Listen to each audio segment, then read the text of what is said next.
Hello, everybody. Good morning. A famous orange cat once said, "I hate Mondays," but why the fuck would you hate Mondays when we've got Anno 1404 bingo race? Oh, it's exciting. Hope you're all, skiving off work to watch this. I can see some people in the chat I know are skiving off work to watch this. Congrats, you've made the correct decision. Welcome to the best week of your life. I am, of course, joined today by my fellow commentator, Love and Fleefin. I just realised they can't hear the Discord audio. Let me just fix that real quick. One thing I usually... Yeah, so Discord audio, disassociates itself every time, and you have to reassociate it, and I've completely forgotten to do that pre-race. Love and Fleefin, people should now be able to hear you. Excellent. Well, unfortunately for you all, Gallup's fixed the problem, so now you do, in fact, have to listen to me. You are my resident RTS/strategy game expert, so I'm so glad to have you here to help me through this. It's a pleasure to be here.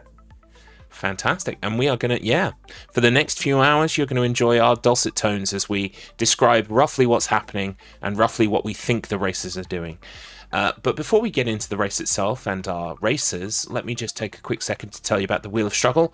Most of you know about it already, but just in case you happen upon this VOD, maybe you're really interested in strategy game races, well, we do them all the time here.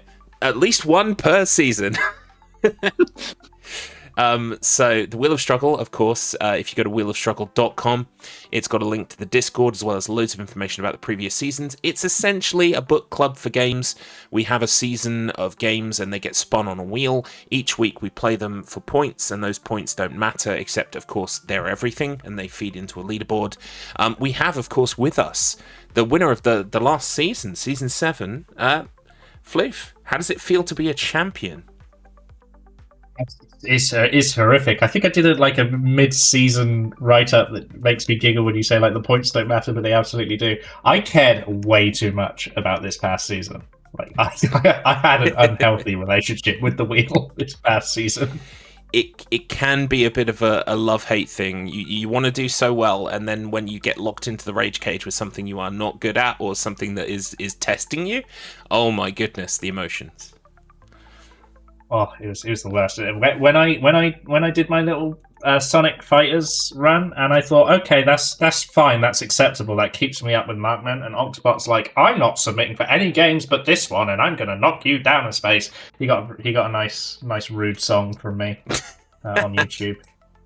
Don't worry, he's all talk and no trousers. I'm expecting, like what I've already said, and I'm being open and honest with this. If he doesn't show up to the Echo race, I will race an empty chair. I'm not above doing that, so we'll see. But yes, that is the Wheel of Struggle. As you can see, rivalries and friendships are born anew each season, so please do come and check us out if you can.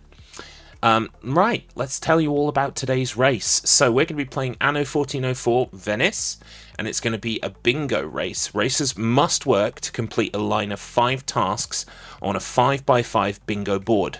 A line across the board in any direction, including diagonals. I was saying to Stephen yesterday that this is basically like the end of Catchphrase. And it is. There's no big money square in the middle, sadly, but because the budget does not allow for one.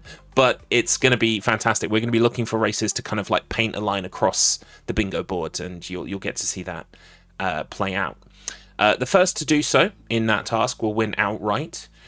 Squares can be won by both players, so winning a square will not lock out the other person from completing it. So we could have squares that are owned by both players, and if there is no winner in the time allotted, then most tasks in the fastest time will win. But I've got a feeling, looking at Hex's practice VOD time, that we should have a winner today, hopefully. But we'll see. You never know, because of course the bingo board, although the tasks have been already allocated, it will be randomized, and we've got a randomized bingo board that no one's seen before, ready to be revealed. So that's how it's going to work, roughly. I'm sure our racers are about to tell me a whole bunch of details I got wrong, which is fine. So let's introduce them. These are your racers today. And I will let Floof take take player one, which is Hextree. Excellent. Good morning, good afternoon, wherever you are, Hextree. How are you doing today? I'm doing all right, thank you. So, why did you want to race Anno 1404? So initially, I invited Steven's Rocket to race some strategy game with me, and I think we were originally going to do Hexarchy, which is a game I don't have, and by the time StruggleR was coming up, I didn't really want to get it, and since I already have Anno 1404, I suggested this instead because it's something we both... Well, Steven's Rocket's familiar with Anno. I don't think he was familiar with this specific iteration of Anno, but yeah. Ultimately, I wanted some strategy game in StruggleR, so we went with this one. Excellent. So you mentioned that Steven's Rocket doesn't have much of a relationship with Anno. Do you have a strong connection to the series, either this game or any of the others? I believe he does have connection to the series, just not this particular game. Well, anyway, he'll expand on that. No. So... You. What was your question again? Do you have a strong relationship with the Anno series? I've played this game and I think the two that came before it. I don't remember their names, but I've not played them a lot. I've usually played the campaign like once or twice through. Okay. How do you feel about this race going into it? I've had 2 practice runs and using the bingo boards, so I feel reasonably confident, yes. Excellent. And lastly, have you got any fighting words for your opponent today? I couldn't think of any. This is not really a game that Smack Talk really works for. I'm gonna trade with you so hard. My economy is gonna dwarf yours. I remember in the old days of Age of Empires, there were numbers you could type in chat, and it would play those voices. I can't remember any of those. So. Yes. The Age of Empires taunts. The start the game already being the one that I remember hearing the most of. But okay, well then, unless you've got anything else to add, Hextree, we can pass over to Garlips and our second racer. Yes, I have with me here our second racer for today, Steven's Rocket. Welcome to the race. Good morning. How are we feeling about the race today? Significantly less confident because, first of all, as we pointed out, this is Hex's submission. I signed up to this thinking that I was going to be playing Hexarchy today, but we're playing Anno instead, so this is fine.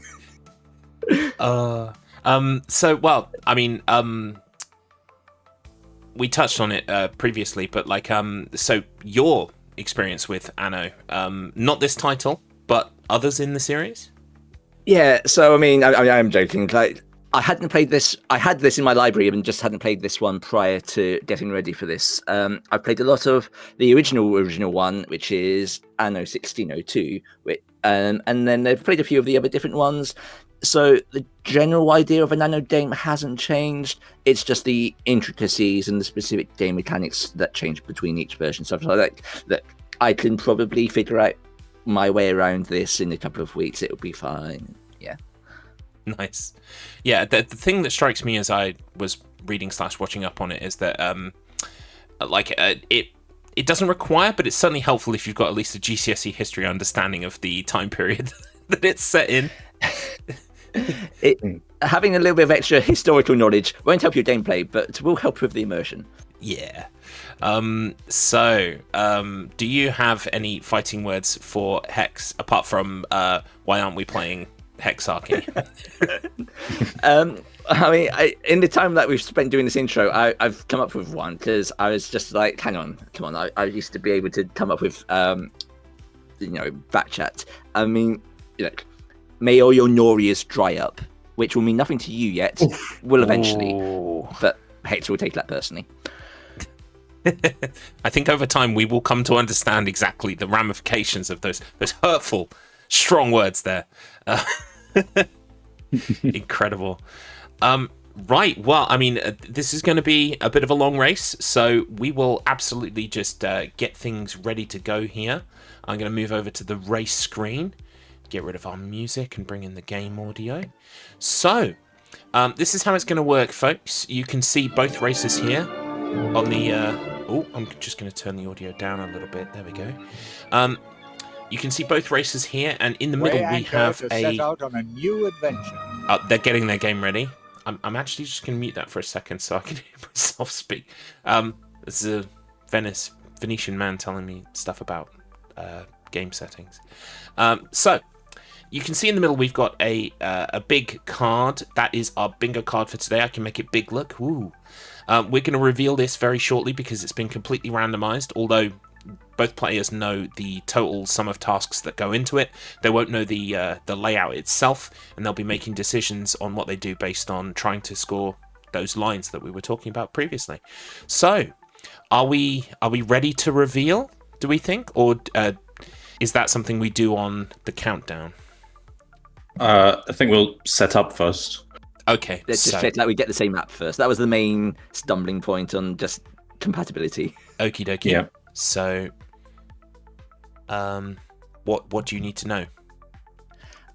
So you need to pick the opponents. We'll have 2 CPU opponents in the game, and they have like different personalities. So there should be a list in the document of a bunch of names.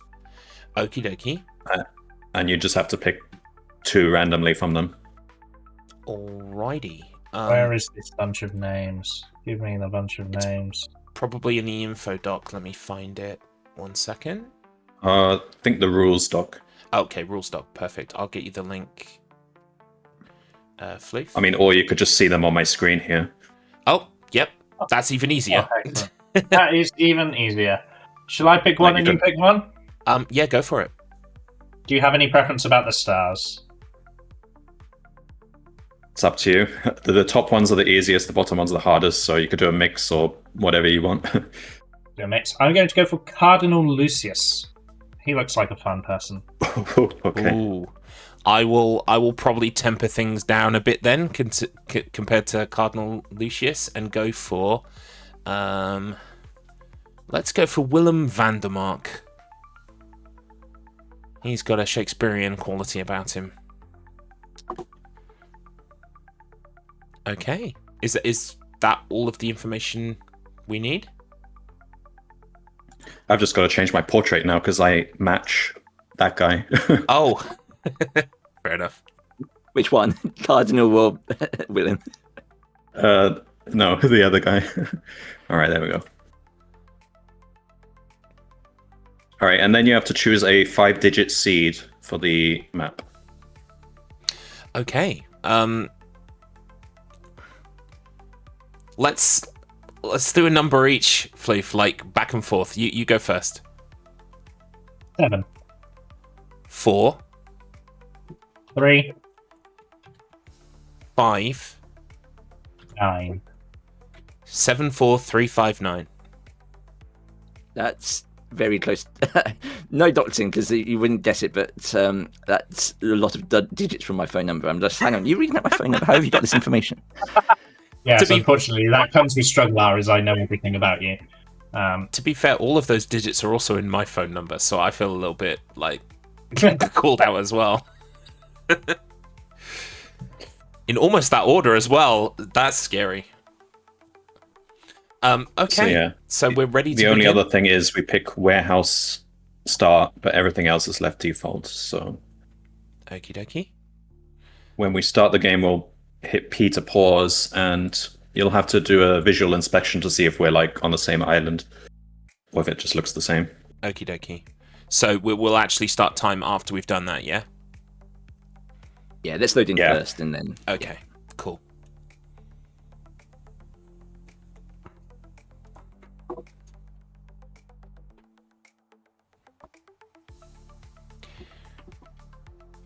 Shout out to game devs, though. I love when they provide the abilities like this to have extreme randomization, but also in such a way that, you know, people can have the same randomized output for races and things.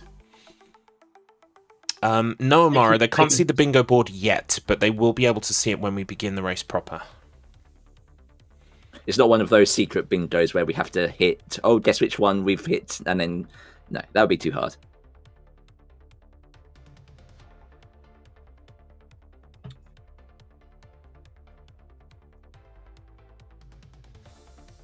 This is some hot loading action. Loading screen fans. This is how we compare how out of date my system is compared to Hex's. I think the game just loads a long time regardless of the system. It does, but if this was a race, your loading bar is ahead.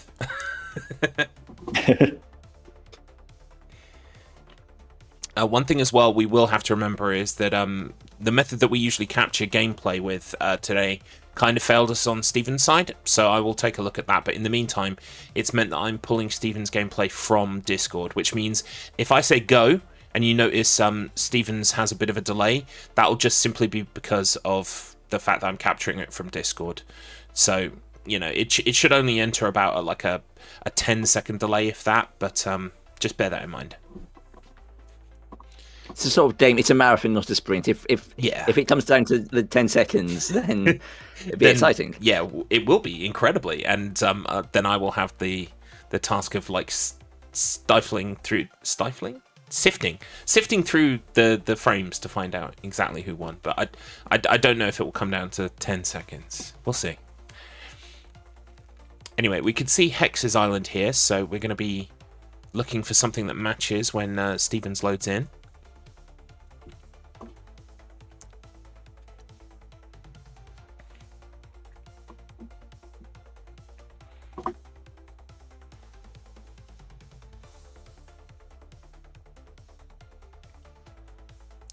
Almost there.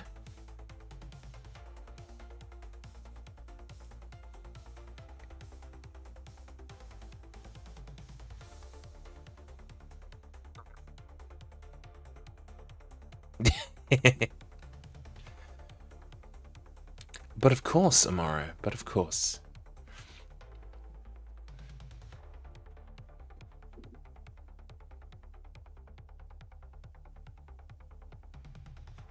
I mean, I kind of get the long load time because, like, what I remember of playing games like this back in the day, you were sat down for a session, you know?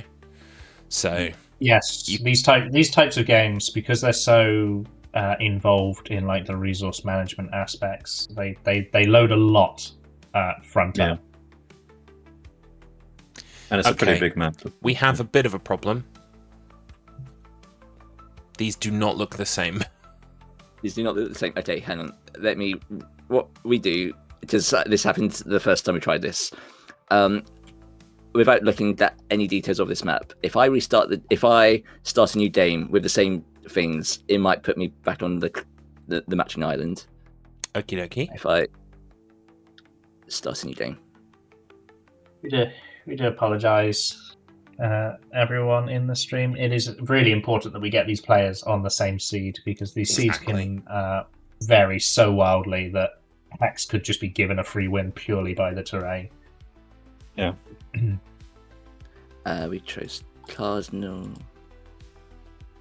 and Willem. 74359, I believe. 359, yeah. And your warehouse thing needs to be ticked on. There you go. Yeah. Get to repeat load game sim. Good. It's a good one. Gallops? Yes. I don't think your commentators are Adrian's Revenge and Hobbytown, as much as I would love it to be. That is true. I am so good at this whole broadcasting lark. You have no idea. Like, I can fix that on the fly though. Let me just go fix that real quick. Just thought, while we have the time. Yep. Why not? Why not indeed? Right. Let's. God, that Adrian's Revenge. She gets everywhere. Do you know she's racing me at Croc Remastered in December? I am shitting myself. She is so good at that game. She's better at that game, I think, than she's better at Klonoa 2, which she also wiped the floor with me at. Oh dear. Some balloon boobies, thank you, because my real silicone boobies burst after an unfortunate taping of low res. Right, that's locked, so I can make this smaller now. Because, I mean, as much as I love your name being that big, we're going to make it more same size. Oops. Cool. I'm Fixed recording. Fixed it in post. Look at that. That was my first recording ads. That was my first introduction to low res, and for some reason I decided to come back.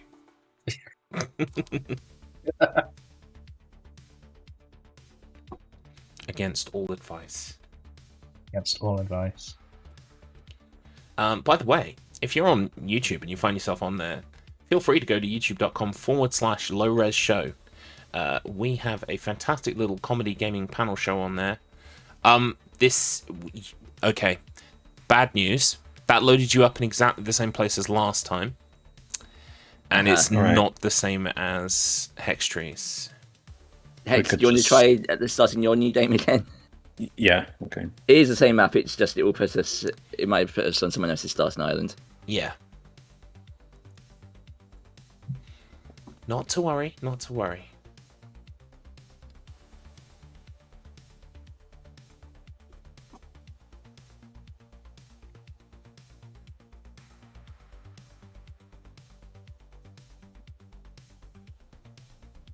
That was a bit passive aggressive from the Venetian there, wasn't it? So 7, 4, 3. 74359, yes.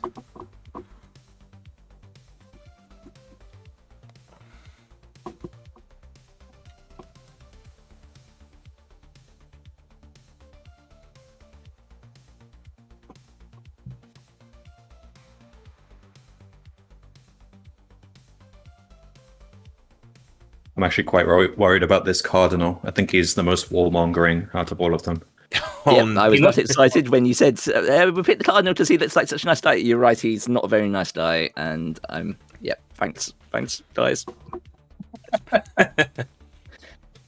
Also, welcome in Markman. Thank for the Anus 1404. Fantastic. Unparalleled wordmanship from our resident funny guy. No, Hex is in the exact same place as before. I think we'll Oh, just no. have to do a different seed. Okay. Okie dokie. Okay. Let's try something. Well, Let's we- try today's date, 22925. ooh. Unless you have any opposition to that, Alex. Nope, that looks nothing like my phone number. Stephen? Does it look like your phone number? No, I'm cool on this one. We're fine here. What was it again? 22925. 925. I'll stick it in the old chat as well. 22925. But yeah, it's the same area but different spawn points. But it's an issue because each island has its own different idiosyncrasies, which is important. Yeah. No, that's fair. And we'd rather take the time now to get it right.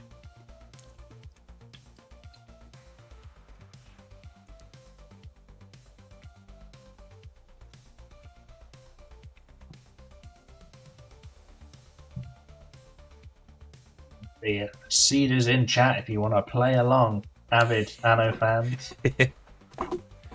I'm not gonna we joke that there isn't a lot of strategy games on the wheel, but like legitimately, I had such a good time with Fantasy General.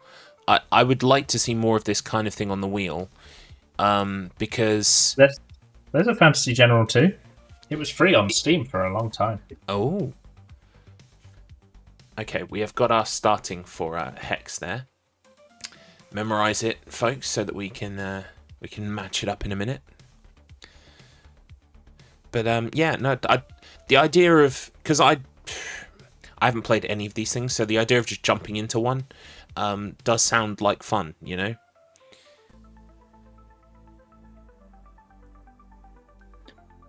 And getting absolutely wasted, like 3 turns in or whatever. Yeah, Fantasy General was quite interesting to watch people struggle with or fight their way through. Gave us some great songs out of Fish.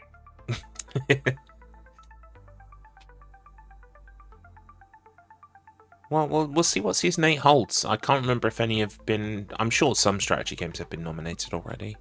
And I didn't nominate any this season. Yeah, that's fair. I mean, like, I can't explain the entire process. All I can say is that, you know, like, it's not that we hate strategy games. We don't hate strategy games. We would like to see strategy games on the wheel. It's just, you know, sometimes... I hate strategy games.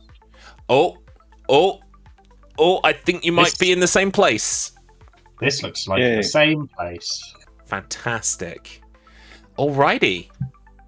The groupings of the trees look the same. I dare say this looks identical. So, how would you like to handle this, gentlemen? Reveal the card and then count down the timer, or count down the timer and then reveal the card? I guess count down and then reveal the card. Okie dokie. All right. Well, we will get a countdown ready here. We will check in with you periodically. We'll try to do it when it looks like you're not in the middle of something incredibly involved, but with a strategy game, that's kind of hard to gauge. So we'll just try our best to not be annoying, and we'll check in with you. Good luck. Floof, would you like to count us down? Sure. Races commence in 3, 2, 1. Begin. Excellent. I'll reveal the thing here now. I'll be muting and deafening both of our races, and we'll be checking in with them periodically. Yeah, there we go. And then the other. Boom. Okay. Right, we are on our own sims. A flurry of activity already. Yeah, you'll find that with strategy games. Sort of your action economy becomes one of the very first things you learn to do, importantly. Particularly games that don't operate on turns. The faster you do things, the sooner you get ahead of your opponent. And they do have to be careful. So if for some reason you came in straight at the game and you missed the introduction, they do have Cardinal Lucius as one of their opponents, and he is a warmongering AI. And he's also of the hard tier, so he will be building fast, and he will be looking to wage war, which, if our players aren't prepared for, could end their run entirely. Ooh, fantastic. I'm going to backtrack. I say a little bit. It's probably about 20 minutes now. You may remember that Stephen's Rocket gave some smack talk and said, may all your Norias dry up. For those of you who aren't familiar with this game, the Noria is an oriental building that increases the fertility of the ground. So effectively, it's going to make the ground easier to cultivate. I see. Sick burn. He's wishing total and absolute economic destruction upon Hextree with that burn. And that's why it was important to explain, to know just how savage Stephen's Rocket is going into this battle. But so right away they're trying to build, as I understand it, you want a city, but before you have a city, you kind of need a town with houses and start kind of like chopping down trees and the natural resources around you so that you get more stuff. You can start building houses, people move in. If you make those people happy, they become citizens, and then that gives you more power when it comes to trading economically. I do have a little thingy that I can read out that Hex prepared for me. So, for anyone who doesn't know, Anno 1404 is the fourth game in the Anno series of PC RTS games, which all revolve around managing the economics and politics of island colonies. Each game takes place in a particular period of history, or indeed the future, and features exploration, managing supply chains, trading, diplomacy, and combat. Many of these older games have been remastered under the term History Edition to be playable on modern machines. 1404 itself has a medieval and Renaissance theme, as you can see. One thing that was fairly unique to 1404 was how players are required to manage colonies in both the Occident, which is grassy islands to the north, and the Orient, which are desert islands in the south, in order for their two cultural groups to mutually benefit from each other's resources. For instance, citizens of the Occident demand spice from the Orient, and vice versa. So yeah, lots of very detailed history, accurate trading and economic systems to play with, which definitely gives it, you know, a different kind of flavor to your regular RTS conquest kind of game that we were talking about earlier, Floof. Yeah, absolutely. So, Anno 1701 was the first one to sort of try something similar to this two zones thing. But yes, the Occident and the Orient, they must be traded with in order to get the most out of your citizens. But I haven't actually looked at the bingo card yet, so I don't know what our players are trying to do, but I will in a second. I But think what they will... The notable thing about the start, those of you who were here for the setting up, they were talking about a warehouse start, which is the atypical start for this. Usually you'll see players start at the flagship stage, which means they already have a ship and they can go out into the open waters, meet NPCs, meet their opponents, and begin trading almost immediately. By forcing a warehouse start, the players are locked onto their islands for a short while, forced to build a good town, an efficient town, without the RNG elements of who they meet and when they meet them and how open to trading they may be. yeah, which makes total sense. And I think they might well have glanced at the bingo card thus far, but for the most part, like we said, they're kind of at the start. They're just trying to get some stuff that they are gonna need created and working, you know, in place and being built, so that they can then take a look at what their particular tasks will be. But yeah, I'll bring the bingo card up here big now for us, and we can take a good look at it. So we have, in order, Poison Well, Nobleman Sabotage, complete 8 NPC quests, build a debtor's prison, 1 war machine, 40 books, false prophet envoy sabotage, buy all council seats of an island, have 8 military ships. Oh, your building opportunities have been expanded. 1 fur coat, fill a flagship's equipment slots, which is 2 like slots. 40 leather jerkins. Steady on. Fill 3 equipment slots of a warehouse. 40 weapons. Have 3 military camps. Use geologists to mine coal on Mutable Resources Island. Build a church. Build a mosque. Repossess enemy building. 6 stage 1 attainments. Use Norias to completely greenify a desert island. Oh, that sounds fun. 100,000 gold. Plant seeds on 2 islands, 40 bread, the Sheik's ally, prestige level, and 1 city rank VI plus settlement F12 menu. So, I have almost no idea what any of these mean, but I think we will see steps towards them eventually. Yeah. I revealed my card in Bingo thinking it's completely different, so I am going to look at the stream's Bingo card. That's yes, interesting. so I hope their bingo card is the same as the one I've got here. Yeah, so for example, my top left is build a large Noria, build a debtor's prison, reach nobleman stage, 40 books, and 100,000 gold. I hope they're on the same goals.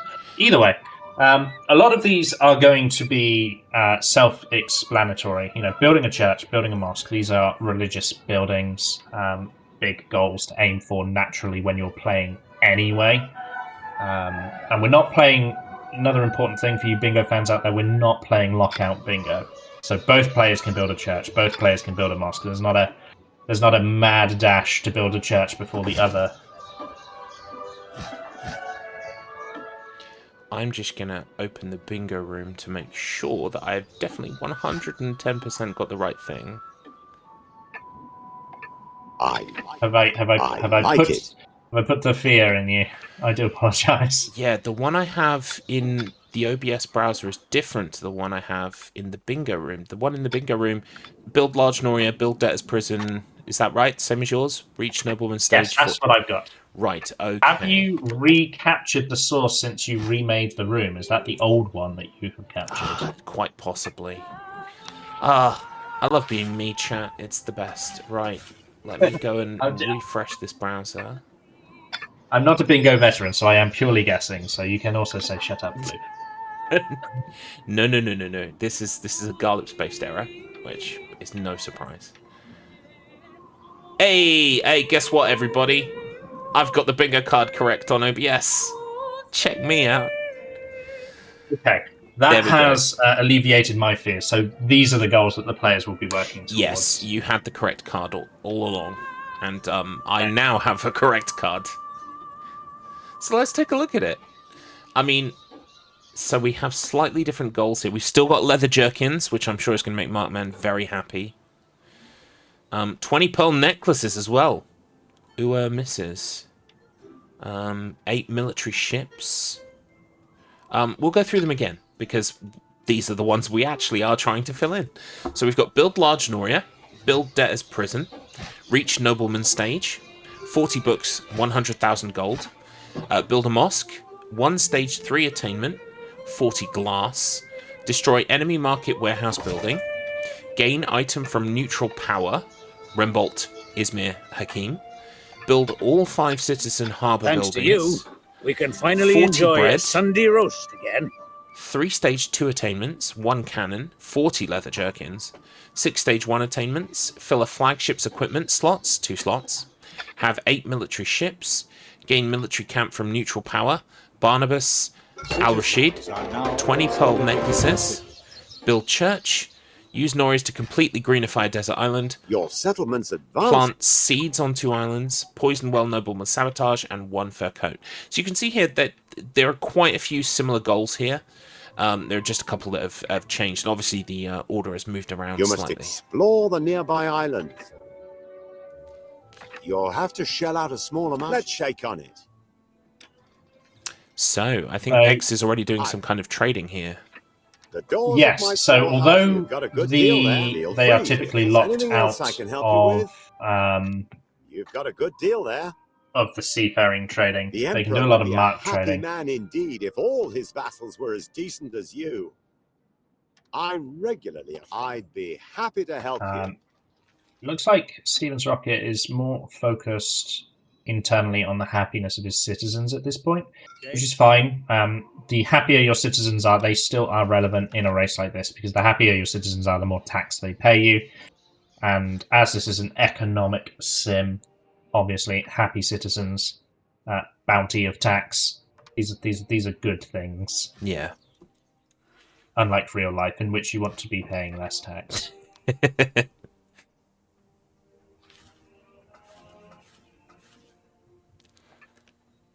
People are thrilled about the jerkins because we've got the leather jerkins for the men, the pearl necklaces for the ladies. I feel like I'm going to show my ignorance here. What is a jerkin? A jerkin. It's like a. I want to guess it's like a leather doublet type thing with the frills. It's kind of like a waistcoat, but not quite. If you think of like every picture of William Shakespeare you've ever seen, I don't think his was leather, but it's got like that. It like tightens in and it frills at the shoulders, and I think that's a jerkin. Yes, Google Images is agreeing with you. Okay. Good, because if I just got that wrong, that would be. Most of the ones I'm getting are kind of like World War I/II era, which is interesting. The jerkin itself was a popular item of clothing for a very, very long time. Fantastic. Every day is a school day, folks.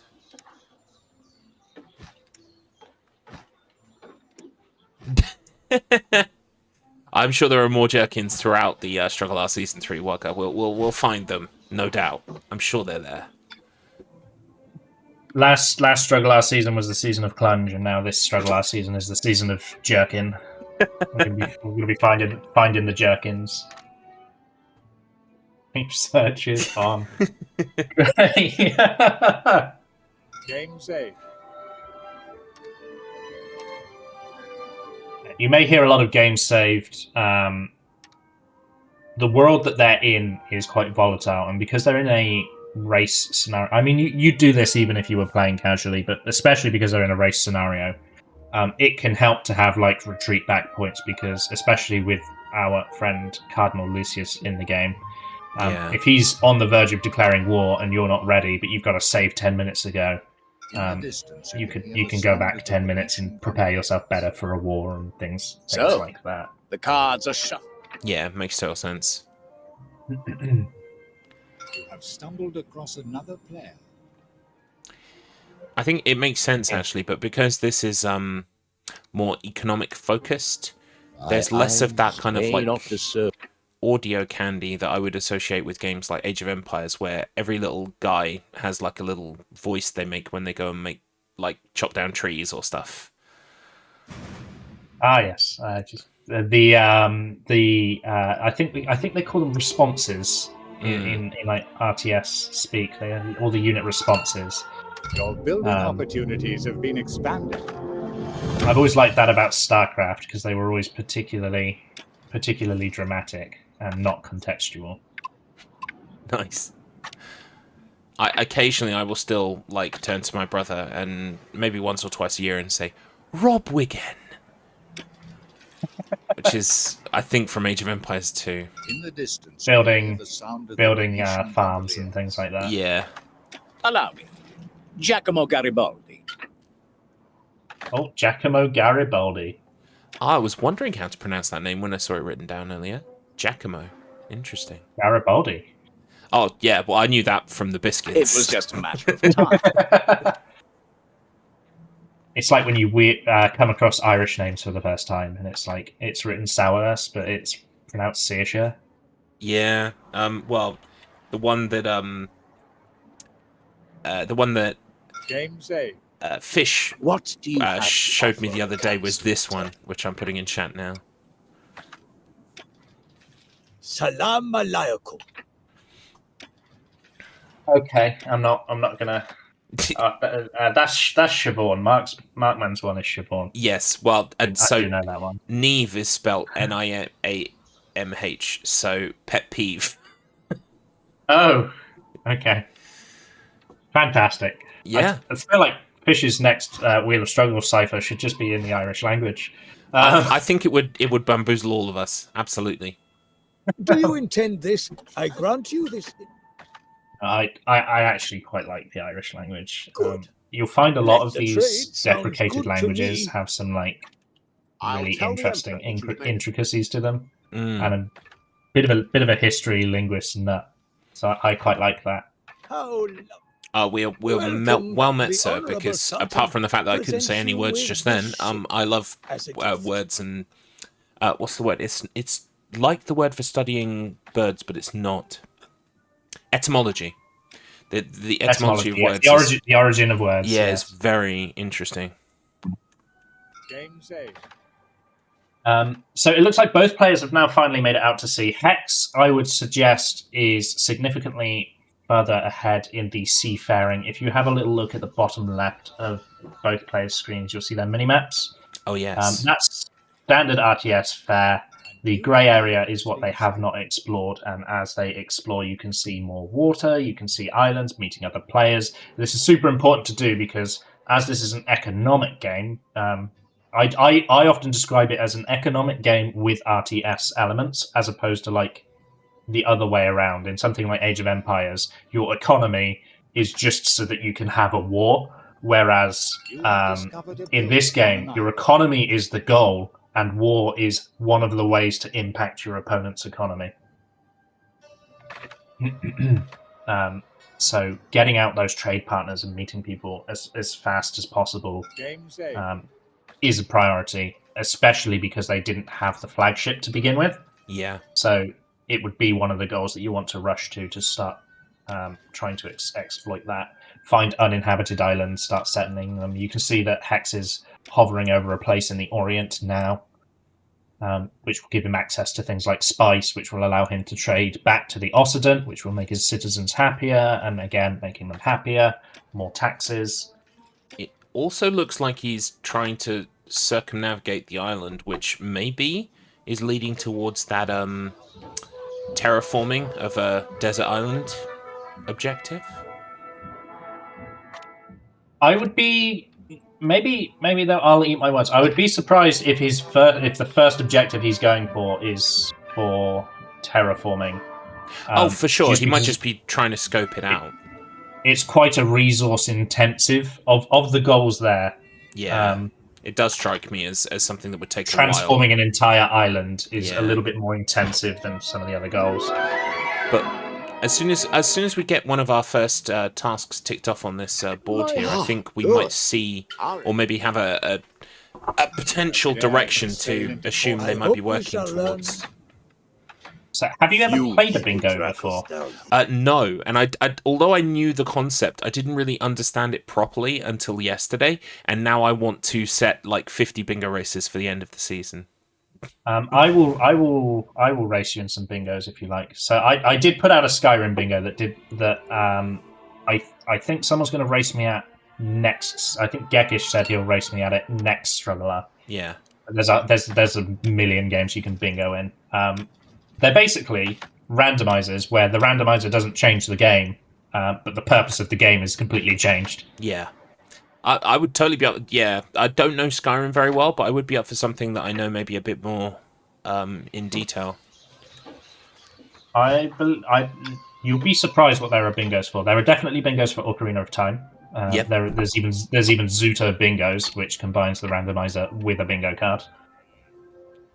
I'm opening it as Aladdin once sang to Jasmine. A whole new world has been opened up to me, and I'm very eager to jump headfirst into it.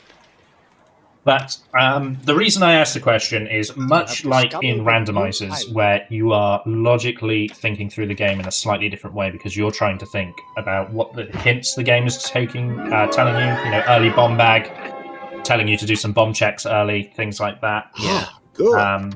The players will be doing the same thing, but with the objectives. They'll be going 40 glass, 40 bread, 1 cannon. Which of those can I do whilst progressing things next to them? Is Yes, welcome yeah. in the So, Orient. for example, the use Norias to completely greenify an island. I'm looking at that and I'm going, okay, I don't want anything that really relies on that as a row unless I absolutely have to. Yeah. I'll make decisions based on how the strategy evolves through the game, but I don't want terraforming to be something I'm dependent on. Totally. I would imagine that it, much in the same way as I likened earlier to catchphrases final round, it makes sense to go for squares that give you a lot of possible options in terms of the line. So the center would be a very, very good choice because you can make pretty much like every line, nearly every line from the center. Yeah. But then you also have to contextually think, like, what if the use Norias to completely greenify an island was the center square? You then go, can I avoid the center? Can I get away with avoiding the center? Yeah, because totally. they don't need to full house the card, and it's not lockout bingo. Yes. I definitely think I'm excited to maybe potentially put on a lockout bingo race at some point because I think there's a lot of strategy in that would become very quickly apparent. Yes, and it can be very intense because you could have one stage 2 attachment and you're thinking, or 2 stage 2 attachments and be like, right, I'm almost there, and then suddenly the objective gets locked and you're like, yeah, fudge. Yeah, I think it would lend itself to something that is maybe, like I was thinking actually, Bad Run Club, like if we had 25 of the shortest runs and, it was like... or bingo of runs with lockouts. Yeah, so... You know Coty's mind, right? Well, like, it would be great because, like, if say, someone got Coty, I'd be like, oh, shit, they're going to make a line involving Super Clown 1, so I would, like, immediately stop whatever I was doing, jump into Super Clown 1 to try and block their progress. Like, blockbusters. Precisely. Yeah, so I think that could be quite fun. Yeah. I think there's a lot of fun in bingos, and as you've sort of seen with how easily Hex whipped up the JSON, and if you actually look at the JSON, even if you're not tech savvy, it's a really easy document to understand. You can bingo anything, so long as you can think of objectives. You can bingo anything. Yeah, which is, like I said, it's a whole new realm of possibilities for me. My mind is awash with all of the possibilities. I manage a forum, and I for fun, to celebrate our 5-year anniversary, I bingoed the forum based on like common things that people complain about and say. Wow. And we all had a bingo card of the forum to see who would win. Welcome. You really can bingo anything. Yeah.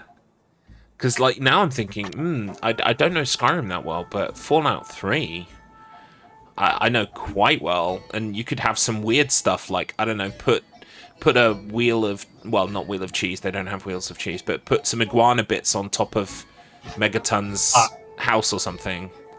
So the reason why I fell in love with the Skyrim one, I don't actually know Skyrim that well. I've played it a lot casually, but I've never like speedrun it or done any of the tricks or anything. But the reason I fell in love with the Skyrim one is because I watched a YouTuber play it, and he had an objective which was calculate an entire NPC's net worth, which involved going into their house, killing them so you could take their clothing, then stacking neatly in the corner everything in their house and their clothing and adding up the gold value. That's a great idea. I just thought that is such a silly objective, but so funny.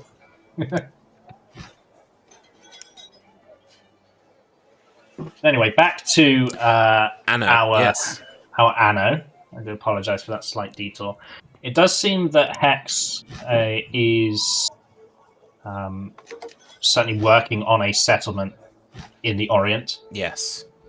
And he's putting quite a lot of resources into this settlement as well, which is good. He is going to be invested, and he certainly could terraform that island. I keep saying I wouldn't want to do that objective. That doesn't mean that's not what's in his mind. And he has got quite a nice island available to him, which he hasn't found on Steven's stream by the looks of it. Yeah, Steven still hasn't gone quite west enough for it. Incidentally, I've also seen at some point, not long ago, Steven has met It's always Cardinal. a play. Feel free to come and have a look Interesting. around. And the Cardinal is close to him. Now, that's scary for Steven, because as we've already said, the Cardinal's sort of I'd a be happy to help warmongering you. individual. But it's also scary for Hex. Now, Yeah, the better reason... the devil you know, right? Exactly. Steven already knows If you where know- he is. If you know where the Cardinal is, you know where to watch out for. Hex does not know where he is. And with Hex putting so many resources into the Orient, he might be neglecting his home, as it were. Of these goods, inshallah. We shall see if that comes back to bite him or not. My greetings to you. It's a great... Enough. Oh, is he having some kind of dialogue now with the... Yeah, it would appear that Hex has met him, but not discovered him. Or he might have just discovered him there. An I mean, it's island just was on his sighted. mini-map. You have a wider It's alright, range of Steven buildings minimised there for a available. second, he's back. Yeah, he's ticked off an objective, that's why he's minimised. I see, yes. The speed Let's at take a which look. your town is growing He's filled a is flagship's quite equipment. astounding. Very nice.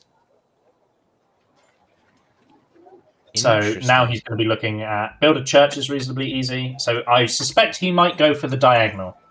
I don't know if Steven's Rocket is a warmonger player. The beautiful thing, as much as I keep going, it's not like Age of Empires, it's not like StarCraft. The beautiful thing about this game is you can be a proficient Anno player with a variety of different skill sets, right? When we talk about the variety of a strategy game player's skill set in an RTS, it's usually just about the way in which they like to attack. You have a player who likes to tech up, or a player that likes to rush as their skill set. Yeah. But in games like Anno that are so vast, a player's skill set is they could be really good at trading with the AI and knowing exactly how to keep the AI on side. They could be a really good warmongerer and just know how to win wars quickly and efficiently to subdue their opponents. You can have those two people coexisting at the same sort of proficiency level in the same game. So maybe Steven does know how to successfully win a war, and actually destroying an enemy market is an easy objective for him. Yeah. Certainly very exciting to see the first task filled in by Steven, though, because I think a lot of people, certainly myself, were seeing Hextree as the favourite here, and you know, that doesn't necessarily mean that Hextree is on the back foot. It's just, I would imagine it's quite morally, or morale boosting, I should say, to get the first one on the board. Yeah, and I would say I'm looking at I'm looking in the top left, and it does look like Stephen's rocket is doing economically really quite well, whereas Hex has stretched himself a little bit thinner. What that says to me is you may see a big payoff. Because it's like, if you have just one little base and you're mining on it really efficiently, you've got great resources. But if you spent those resources to get 3 bases, you're slower, but then all of that income comes in at once, and You you're have like, sighted oh, new land. everything is healthy, everything is great. Yeah, it's that kind of like it's on a much smaller scale, but it's that kind of dichotomy when you're playing things like Plants vs Zombies, for instance, where you can emphasize sunflowers and therefore sunlight to begin with, and then you can storm everything else with resources because you're flush with cash. But alternatively, if you're trying to speed run, you want to be putting out damage and quickly, so you would prioritize more offensive means. It's like it's a swings and roundabouts situation. Like, both can be good strategies, but I would imagine, especially as we've been saying, in a game that's focused predominantly on economics, it probably pays to build those coffers up strong. Yeah, well, Stephen said quite famously as we were going into the race, and it's such a beautiful phrase that I'm actually going to steal that whenever I'm commentating other strategy games. This is a marathon; it's not a sprint. So Stephen's rocket getting that first objective, realistically, in the world of Anno, means bugger all. Exactly. And chat are kind of they're torn. It's not quite a 50-50 split, but definitely the prediction so far favors Stephen's rocket over Hextree, but really not by much. And I think that's smart. You know, if you're inexperienced, you might be like, well, Stephen's rocket's already got an objective, so clearly he's ahead. But as we've just sort of been saying, you know, these objectives, they all have wildly different complexity. Hex might have seen that and gone, I can do that in 2 minutes, so I will save that for later to see if it's important. Exactly. Looks like the Cardinal's starting to get a little bit grumpy at Hex. Not negative, but he's definitely not happy with Hex. I saw him in the trade window there. May Allah bless you. I criticised Stephen's rocket's scouting, and Stephen's rocket must have heard me and decided to flip me off, because now he's got such beautiful vision of the map. Oh yeah, he's got all the way as west. As a strategy player, the fact that he's done that since I criticised him, as how fast he's done that, I love it. I love it. It warms my heart. Oh, chat veering towards Hextree now. Okay. Land sighted. My caster opinion, I genuinely couldn't bet on these two players. I've watched Hex play one of the campaigns of Command & Conquer, which is one of my favourite strategy games, and I know he's proficient. Stephen's rocket is also a bit like me in the sense that he is the strategy game guy. He has played as many, if not more, strategy games than I have. And I know from his performance in Populous, which was on the wheel, his performance in Fantasy General especially, which was on the wheel, this guy knows his strategy games. So I really could not call between the two who would beat whom in this situation. That's the glorious thing about StruggleR. We get to find out. We'll probably check in with our races in about, I would say, maybe 10 or so minutes, sort of around the 45-minute mark. I think this race is kind of, we've got projected a 4 or 5 hours, but based on Hex's practice, I think, well, I mean, presuming he finished his bingo card in his practice stream was about 2.5 hours long, so I think 45 minutes is a good first check-in point. I think so. I would be inclined to agree. I actually had a little look at Hex's document. I hadn't opened it yet. But I think it's his document is telling much of his strategy, sort of as we were explaining. Hex doesn't really want to focus on bingo objectives until he hits patricians as citizens within his town. So that is what he is objectively working towards. He just wants to tech up. He wants to get strong economy. He wants to trade up. He wants happy citizens. He wants money. He wants resources, and then start knocking those objectives down one by one by one once he's got access to the patricians. Excellent bit of an insight into his strategy there. I was going to say, I think we'll know every time Steven's about to tick something off because yeah, his game will minimize. Stream will minimize. Yeah. So interesting. I do apologise that my casting is not quite as active as it can be sometimes. It's quite hard when you're watching two games at once. I'm sure strategy gamers in the chat will be sympathetic to us. When you're watching two games at once, it's hard to see exactly what buildings are being put down and where, unless you're an absolute expert in this game. And I've played Anno, I understand Anno, but I do not know every building silhouette off by heart. So I do apologise that I'm not saying exactly what the players are doing as it's happening. Oh, I would just like to stop you there, Fliff, by saying that we are doing a fucking fantastic job, and we are killing it. And yes, I'm not saying. I was not trying to imply that we are doing a bad job. I just know that, especially with games, because we use StruggleR, it's one of the things that makes StruggleR and the Wheel of Struggle beautiful. We're touching on everything. We had a Little Nightmares race yesterday. We're going to have an Alone in the Dark race, 2 races after this one. We've got Anno now. We've got all sorts. We've got some multiple Zooters. We've got a coaching race. We've got a Mario Party race. StruggleR covers everything. So I know there might be someone who catches the VOD in YouTube and goes and knows Anno exceptionally well and thinks that as Anno casters, we're not doing a great job. And I just wanted to explain that we are. That's where we are. There's a reason for that. Yeah, absolutely. We're a variety broadcast. But yeah, that is one of the things I love about StruggleR, and it's one of the things I try to encourage as well when people are putting forward potential races is I want to put on stuff that you might not see all the time. Things that don't get raced in general, and we'll just kind of figure it out. So long as we can broadcast it in a way that makes sense visually, why the fuck not? Have you managed to deal with this was? As Hextree sort of alluded to, the full story on that is like. We didn't really get a strategy game in the wheel, but I really want a strategy game. Steven's Rocket, you really like a strategy game. Let's race a strategy game and we'll figure it out. Yeah. That was how they approached it. They didn't have the idea. They came to it and went, we'll figure this out. We will, we'll bingo maybe. And even then they had a different game, and then the game Hex wasn't prepared to buy it because I think the price changed. I think it was no longer on sale. So they picked a different game, and that's what I like about StruggleR. The Alone in the Dark race, I'm a little bit biased for because it's one of the races I'm involved in. But I've never played Alone in the Dark.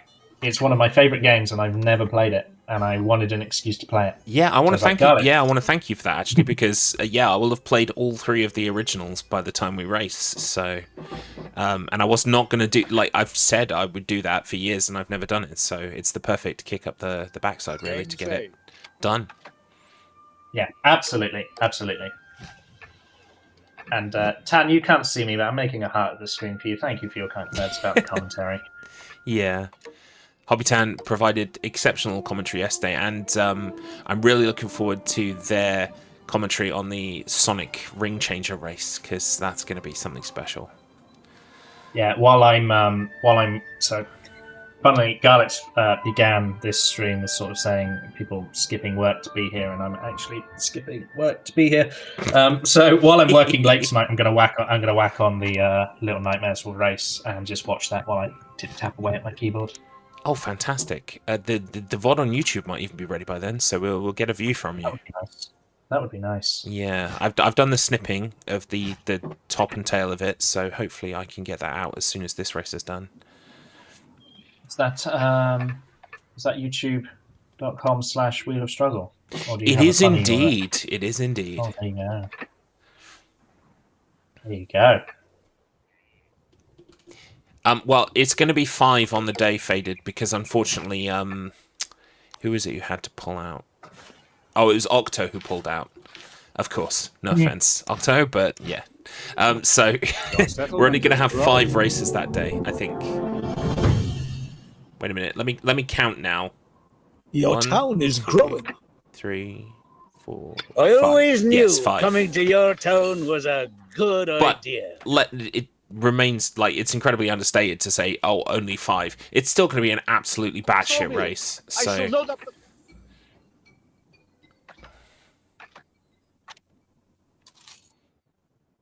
I am curious. Like I think definitely Hex is not chasing an early board tick. He's playing the long game here. It's just I'm curious as to whether we'll see a flurry of ticks from him when we eventually do get the first tick on the board. I think because a lot of these goals are economic focused, I do think that is his goal. He wants patricians, he wants a good tax rate, he wants happy citizens, he wants to make sure that everything he's got is sort of under control. Because it's a bit like if you have the money, you can spend the money. Yeah. Instead of spending the 100 gold you have now to fill a flagship's equipment, I'm not picking on Stephen here, I'm just using it as an example. Instead of spending that 100 gold to do that, he's put that 100 gold into making 200 gold, and then that 200 gold into making 400 gold, and then he can buy the world if he so chooses. Totally. Makes sense, yeah. Chasing that exponential growth. Exactly. And again, I've said it multiple times, I cannot say it enough, this is an economic-focused strategy game, so our players' principal goal is how do they make more money?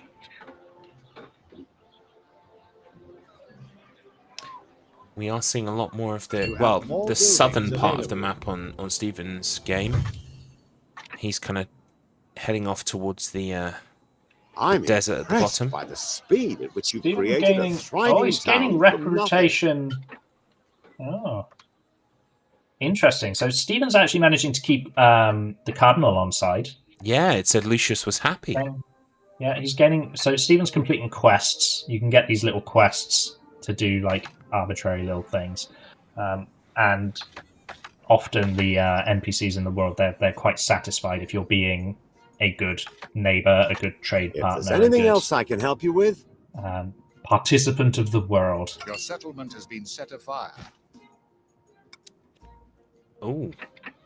Hextree's got a fire? I think I heard... Hextree has fire. This is not good. Is that something His that can fires- randomly happen, or has someone set that? It can randomly happen. So, have you ever played sort of city builder games before, like Pharaoh or I think Zeus and Poseidon is another one? No, not really. So the principal challenges of city builders, war is always an element, but the principal challenge is trying to force you to build an efficient city. Even things like Cities Skylines includes this, and SimCity if you want to go way back. Yeah, I was going to say, didn't they have like Twisters and Godzilla and stuff? Yeah. If you look when they're putting down certain buildings, there's like these radiuses around the buildings, and those often refer to like the building's effective area. So I don't remember off the top of my head exactly what is required in Anno, but they will have crime, which is offset by having like prisons, and they will have fires, which is offset by having fire stations. You could sort of see the surprise on Hex's face, because as a fire broke out in his town, the first thing he did was angrily click on his fire station, like, I've definitely built this. Yeah. Why is there a fire? And yet, sometimes that just happens.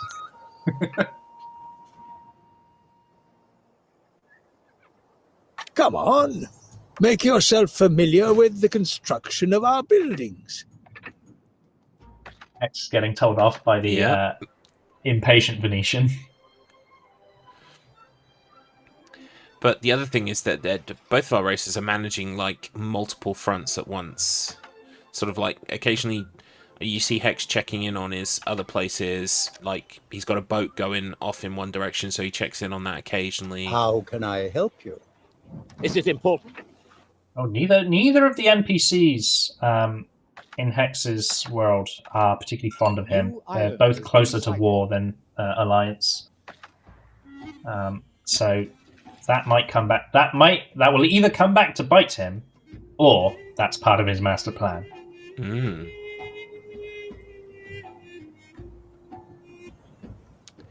Well, we are coming up on check-in time. I think well, it's kind of hard to gauge who is doing the more involved thing. I think we'll go with Stephen first, simply because Stephen has already ticked in one of his boxes. Yeah, I would love to see what Stephen's plans are for his little desert settlement that he's setting up here. All right.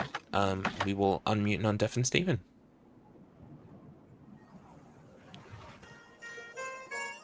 Good morning, Stephen's Rocket. Hello. How are we feeling so far? Not great. I've just beamed it up in an interesting way. I mean, it's recoverable, but it's going to require some solving. How have you beamed it up specifically? So if you're not aware, each island when I said it's important about the islands you have, it's because each island has its own certain fertilities. Yes. So I'm at a point where I've colonized this island because I need spices for my main island. Fine. In order to unlock spices, I need some inhabitants on the desert island. To feed your desert people, they need dates. Unfortunately, this island does not have date fertility. So I've just planted a bunch of date fields, and then I received a message saying, well, yeah, they're not going to grow here, you fool. So there is that question mark means that you can plant date seeds to make it fertile, and date seeds can be obtained from here. But in order to unlock this, I need 50 honor. I am on 40 honor. So I am 10 honor short for being unable to unlock that. So you've got a date to buy date seeds to make dates. Yes. So I need to unlock...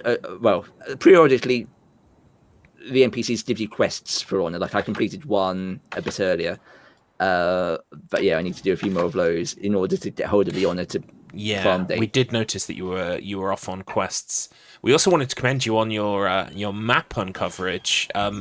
At one point, you hadn't uncovered an awful lot of your map, and we kind of commented on it, and then you immediately set about. Well, I was a bit late getting my ship. And then as soon as I got my ship, I was like, okay, I need to find the Spice Island. And then I suddenly saw, oh, wait, that one's already been colonized. Oh, that one's already been colonized by someone else. See, this one does dates and spices. This would have been a really nice island for me. But someone else has already got there first. So I'm like, okay, find all of the islands. Fair enough. Floof, is there anything you want to ask, Stephen? So we've noticed that you've ticked off an objective already. Are there some objectives on the bingo board that are really sort of jumping out at you as things you really want to achieve? So, yes, Joey's here. I'm particularly looking at possibly this second column 2. Okay. Those all look doable. I mean, stage 3 attainment, that might be a bit hard, but like the rest of them, Noria's to greenify a desert island. This is a small island. I could quite easily make this all green using these Norias. We only said about Norias running dry. These are required to make your desert fertile. So that one's fine. Bread is a product. Debtor Prison is a building that I can build eventually, not too far away. Those feel doable. Anything that requires noblemen are far away, so I'm kind of not looking at those. The camels will reach in the blink of an eye. Last question for me: what is your plan for the Cardinal? To just try and stay on his good side and hope he doesn't declare war on me. Excellent. I thought that might be the case. Seems to be working so far. Competitors' population has advanced. All right. Well, we will let you get back to it and stop distracting you. But you're doing great so far, and yeah, good luck. Thanks. Okie dokie. Shall we jump straight into Hextree? Yeah, why not? An island was settled by another player. Good morning, Hextree. Or afternoon, I should say, for you.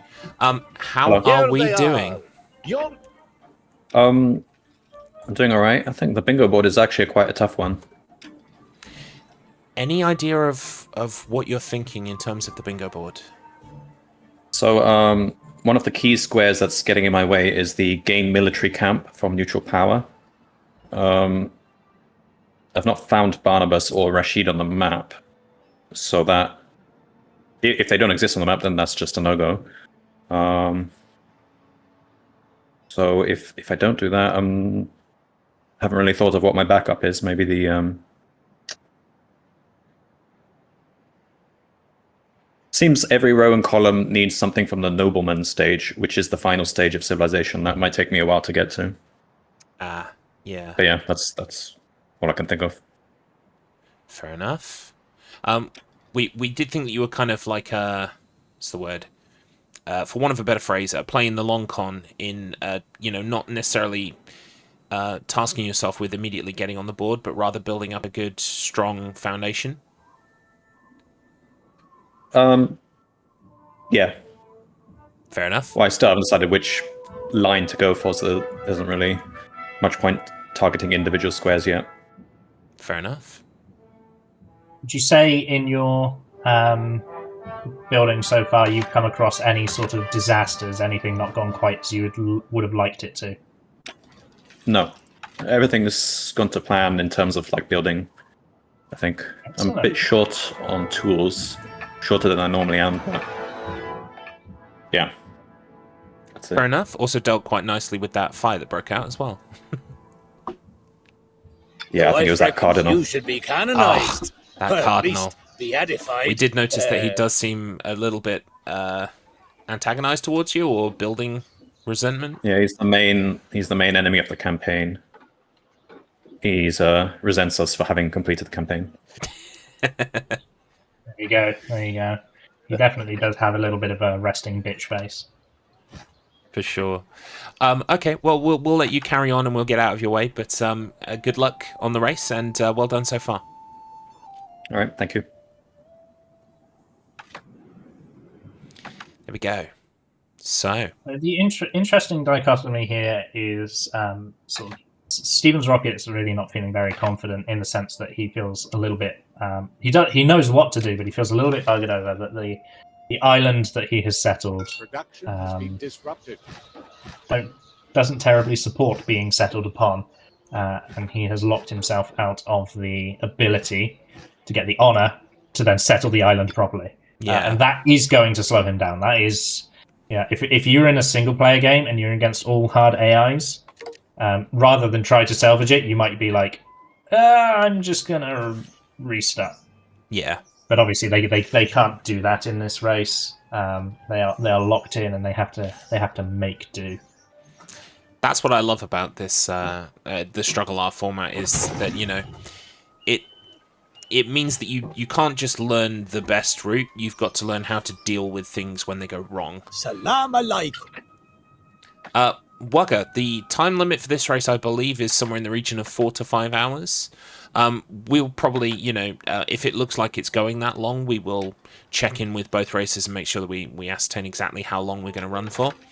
But we shall see, because Hex did say that it does look like most of the lines in the board would require this nobleman thing that takes a long time to work towards.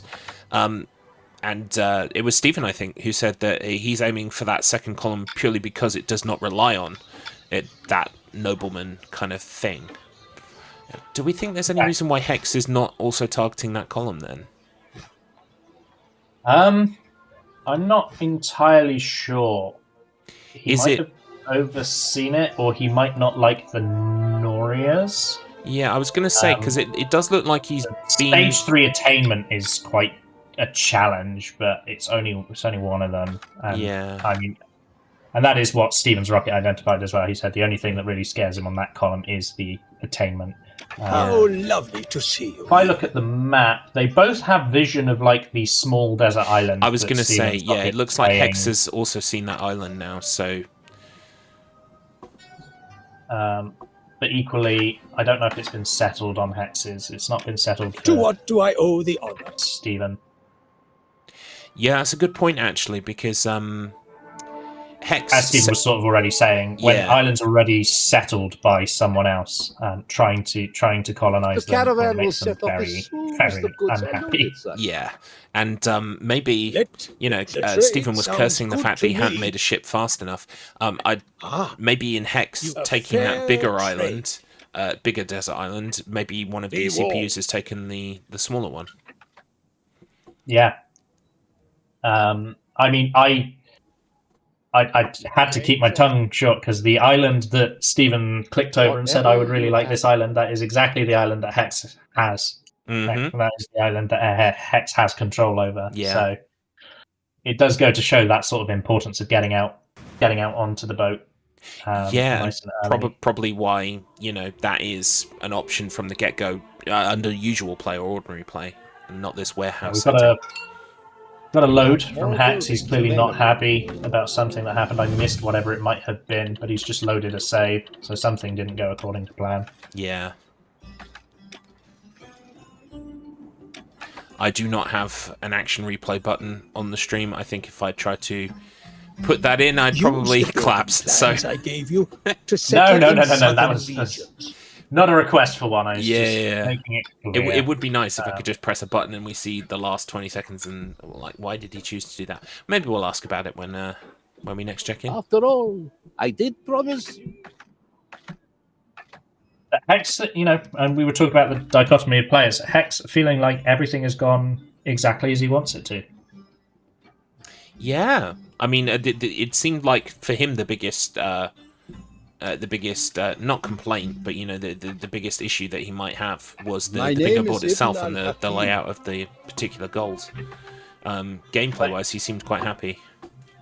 Interestingly, he suspects that the Cardinal set the fire with sabotage, which may be reflexive of the fact that Stephen's already said one of his goals is to just keep the Cardinal on side. Yes. Whereas That's Hex where- has done less of that, and the fire was only a small thing, but it could be like foreshadowing for what's to come. Should he Exactly. continue to neglect keeping the Cardinal on side? The sparks in the tinderbox of all-out war. I did, that was where I had to keep my tongue short, because when he was talking about the Cardinal, I was like, Stephen's been keeping the Cardinal on side. Yeah, so he is a warmongering AI, but much like if you've ever played a Civilization game, the AIs, they have tendencies, but they can still deviate from those tendencies or just require more. So if you have the warmongering AI, you just have to placate him more often. You can still placate him. You can still keep a warmongering AI on side.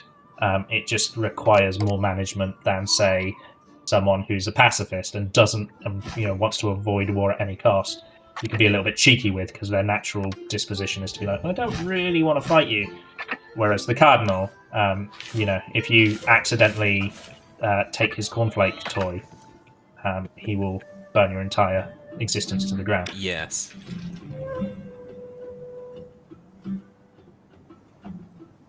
I like it.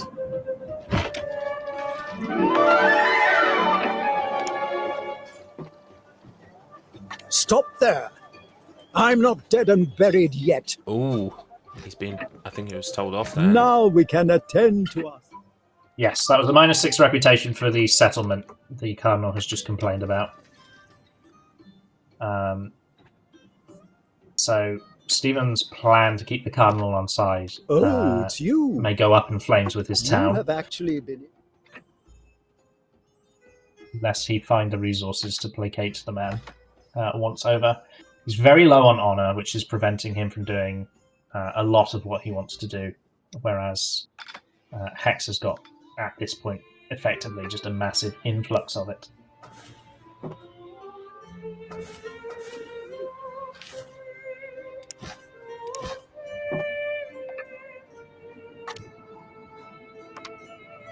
I'm seeing that tools shortage, though, when I look at... you're looking at the bar at the top left. The middle resource is tools. You can see that You can Stephen has see. 29. Hex is at 0.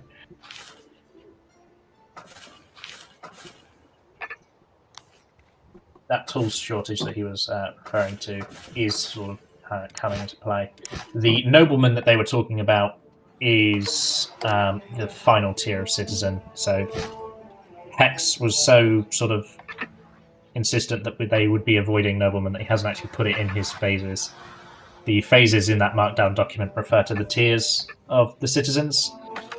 So the peasants, then the citizens, then the patricians, and noblemen being the final tier of that. So actually, effectively a phase 4. An enemy henchman has been seen in your settlement. Ooh. Ooh.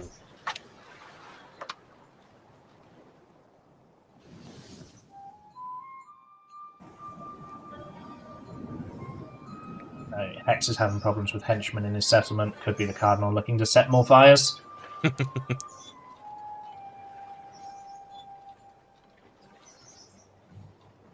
But as we approach the hour mark for our race here...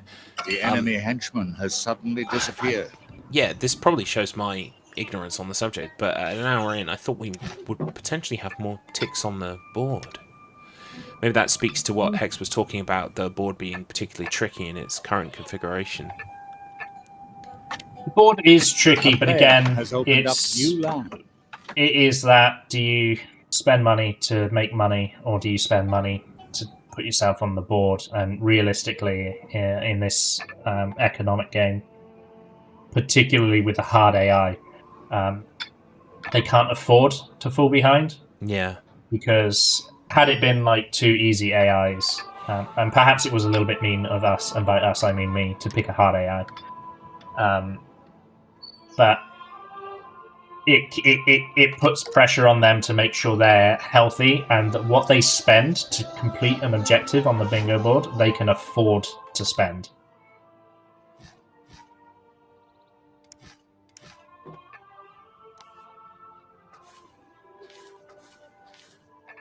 It's a bit like this honor situation that Stephen's rocket is in at the moment. The honor that he has spent,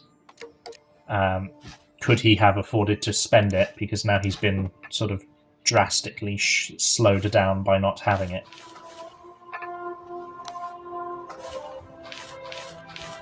Mario would have picked 2 hard AIs. The option was there. We picked 1 each. Garlex decided to be nice and picked the easy AI. Willem van der... I can never remember his name. Is the other AI.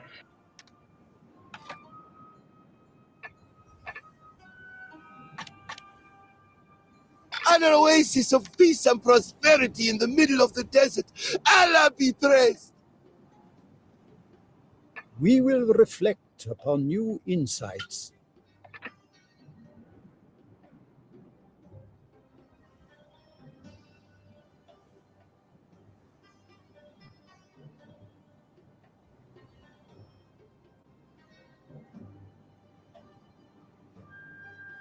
The path of knowledge is...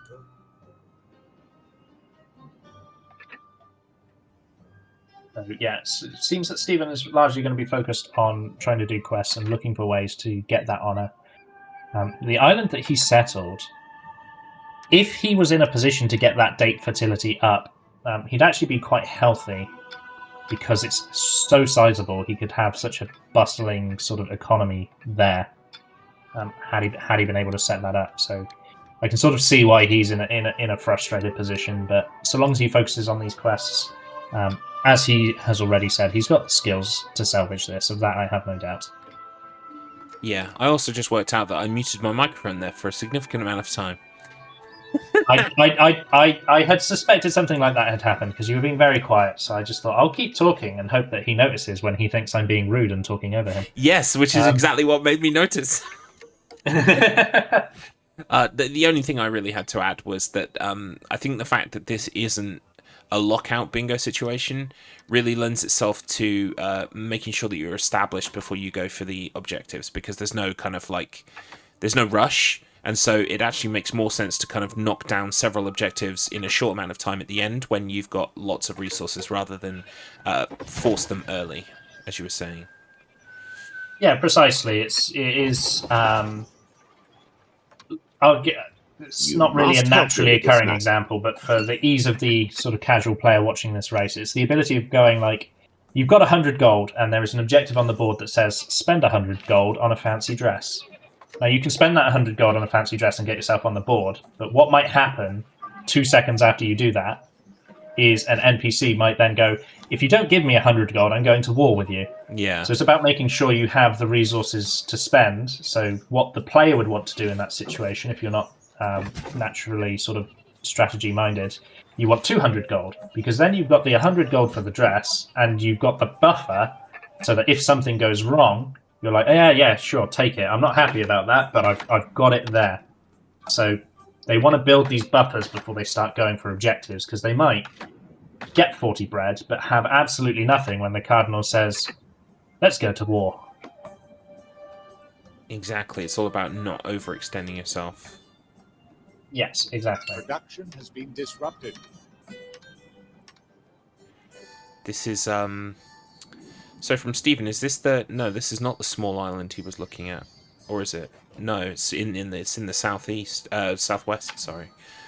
Yeah, he's gone to another island, which I think is what upset the Cardinal. Ah. I think it was his decision to go to another island. I think the Cardinal was either on this island or eyeing up the island.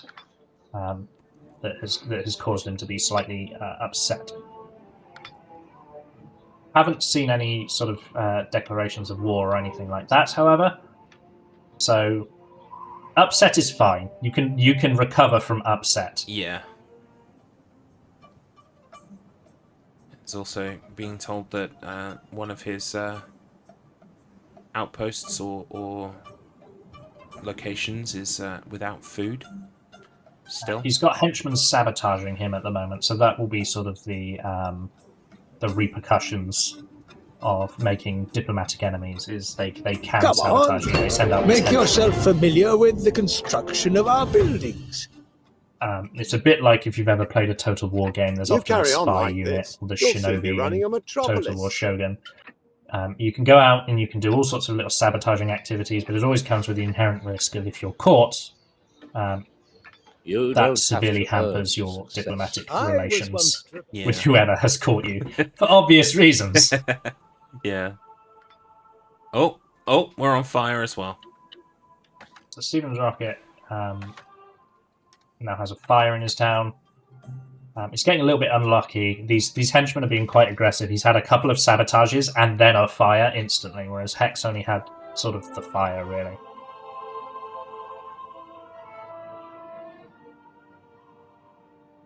What he's doing there is he's deleting buildings to stop the fire spreading. It's a good disaster control. If you can afford the resources, he's got quite a lot in the bank, so he can afford the resources to do that. Welcome to... I think he's just got to wait for those fires to sort of burn their course naturally, and then he can repair those buildings, fill in the gaps again. If he fills in the gaps now, of course, the fires will just spread.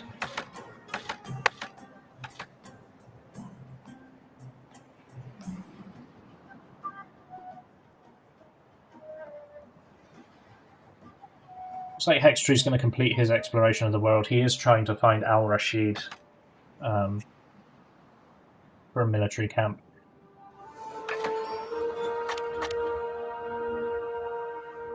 Yeah, I would say, but for the most part, they both have fairly even map coverage. Hex has gone slightly further southeast than Stephen has, but Stephen has gone a bit more southwest than Hex has.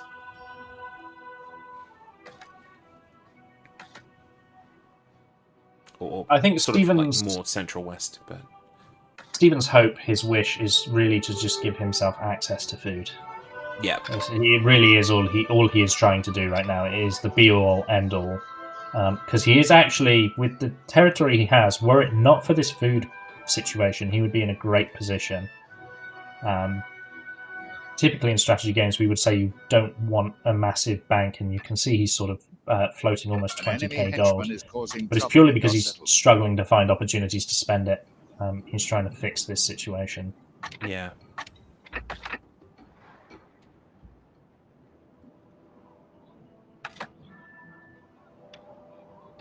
Road infrastructure. The spacing on these roads is very important because it allows you to put buildings in between them.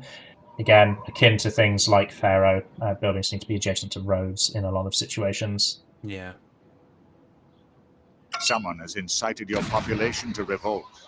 Or rebellion for Hextree. Would it be presumptuous to ask you for some... Does not seem that bothered by it, which makes sense. He's in a pretty good position to just sort of deal with that. So Al-Rashid might not be in the game. I've not seen him. Hex said he was having trouble finding him. Yeah. So Al-Rashid might not be in the game, which will effectively make column 4, row 4, and TLBR all undoable for them.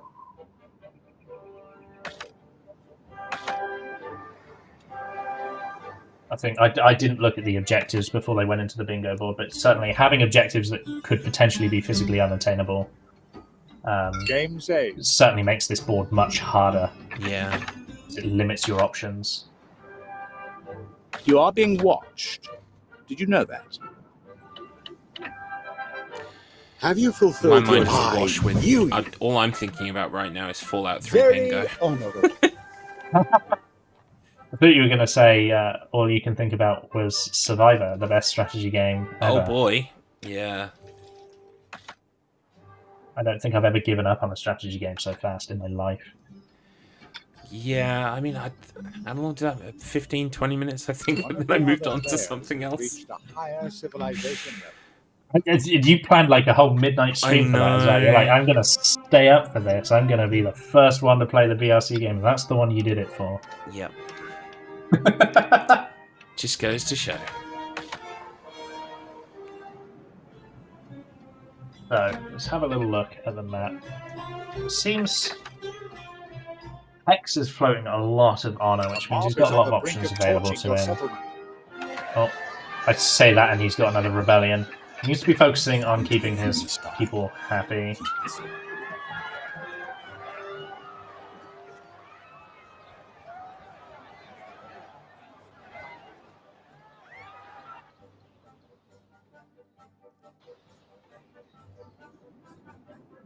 The Council of 10, thanks.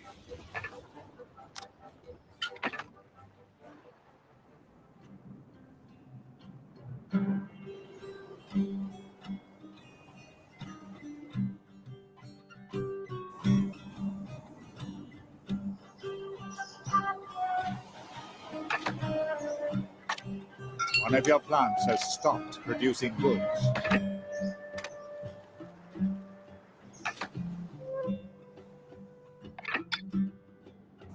So, people may be wondering why I only ever talk about the Cardinal and not the other AI. The other AI is easy difficulty AI. And he's quite easy to get along with. He's not very aggressive, and he's quite easily pacified. So he's also of the easy tier as opposed to the hard tier, unlike the Cardinal. So I keep bringing up the Cardinal purely because he is going to be the problem. If an AI is going to challenge the players, it's going to have come from the Cardinal. These aggressive sabotage acts will almost always be coming from the Cardinal. And you can tell he's evil because his eyes are white and he's got like red rings under his eyes. It's the classic. Yes. I'd be Like, happy to help. classic evil look. It's why I was drawn to him. You just see a face like that and you're like, that is a man who I would have a drink with at the pub.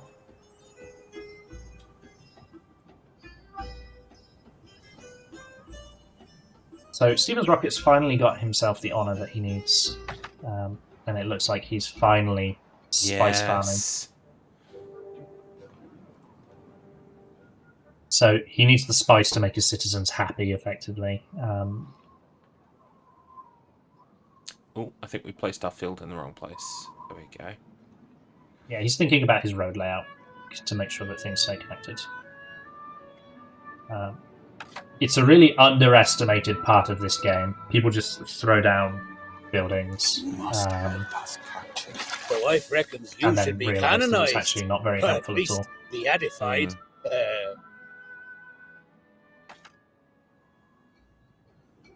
So again, he's carefully sort of interlacing these spice farms to take advantage of the fertility, but also not block themselves off from one another. Yeah. It is up to you. All this spice is going to go to his market, and that's effectively going to How be a can good the source of trade for mind him. be strong if the This is also, I would Already imagine, something that comes with time and experience in the game, because the only real kind of what's the word? The analogy or thing that I can liken it to is I play or have played in the past a game called Harvest Moon Back to Nature on the PlayStation 1. Yeah. And when Harvest Moon, when you're planting your crops, you start to do this very distinct pattern of, because you can't get into the middle to water the middle unless you can reach around it. So you do these grids of 9, but you always leave one square out so that you can get to all of the plants and water them. And so I imagine the roads and the building layouts in this game is a very similar thing. You start to just naturally have an automatic kind of eye for, oh, this needs to be these many squares long, this needs to make sure it's got an in-between road, etc., etc. Yeah, it occurs in things like Stardew Valley is another farming sim example. You know, certain items they create a physical object that you can't walk over, so you can't do a 3x3 grid because then the one in the middle can't be watered and things like that. Looks like Steven's Rocket is upgrading his villager houses. Yes, you may have also noticed while we were sort of talking that the Cardinal demanded 2,000 gold from Steven's Rocket as well. I think it was 1,780 or something like that. But yeah, close to 2,000 gold. Cardinal's like, I'm not happy with you. Give me money. And there was not a moment of hesitation from Steven's Rocket. Steven's Rocket went, yes, here you go. Yeah. I think Hex is still fighting off fires and potential rebellion in his sort of main city there. Yeah, and again, he opened the trade window and he gave the Cardinal a compliment. He was like, please stop. I like you.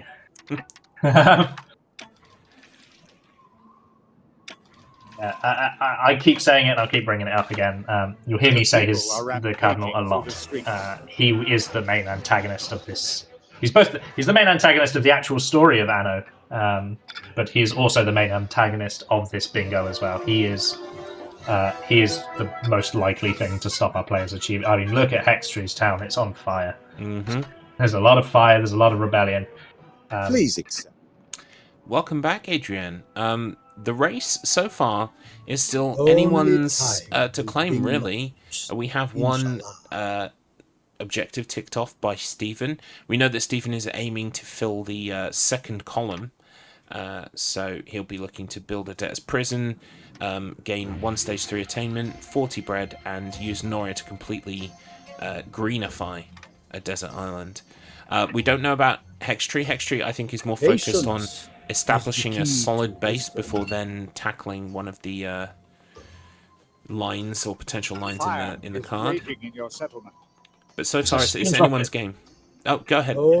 I was just going to say, Stephen's Rocket, you can now see there's like a blue line on his minimap in the bottom left. He's now finally established trade with his Occident territories from the Orient. That's what that is.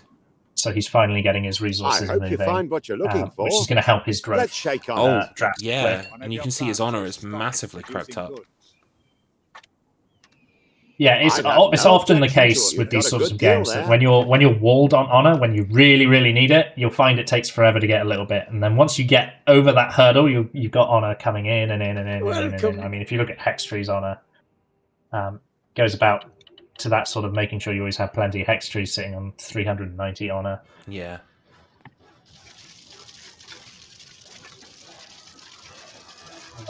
He's not feeling very honourable at the moment, with his towns constantly rebelling against his desires. This choice of buildings should help you to find your feet. He's having a little bit of a disaster here because critical structures in the centre of his town have been set on fire, which means that fire can spread outwards very, very easily. His chapel's on fire. Wow. So that initial fire of 30 minutes or so ago really was foreshadowing.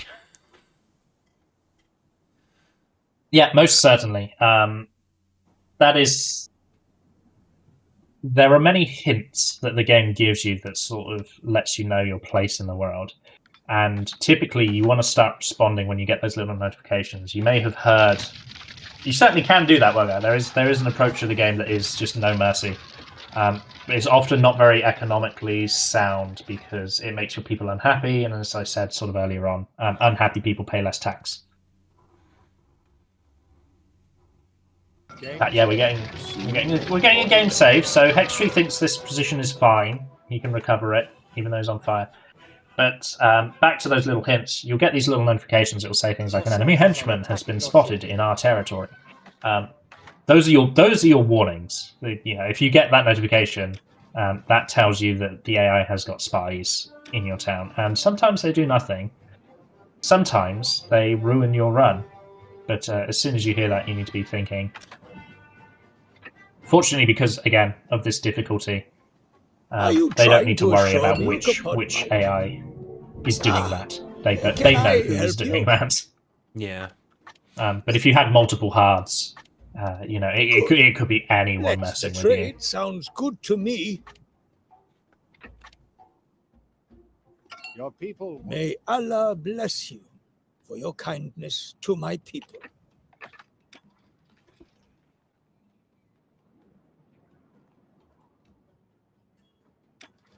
So these city layouts that you're seeing, they're very deliberate. Again, as we've sort of already mentioned, the buildings have like an area of effect. You can see those big circles whenever they click on specific buildings.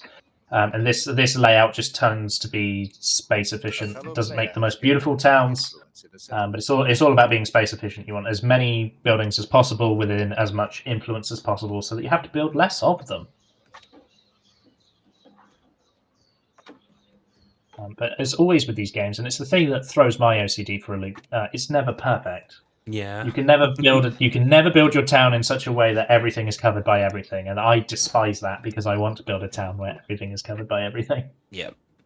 Oh, you're evicting us. Yes, sorry, I meant to build your house 1 square to the left. Your people cannot Yes. Sorry. please do come again. I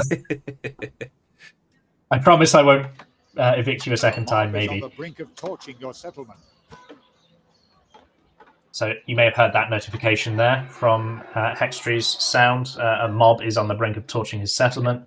Again, these are the sort of warnings. They can be helpful. You tune them out when you play the game a lot because you already have a rough idea of what's going on. But it's a bit like your base is under attack, right? You hear that, you're like, oh, what's doing that?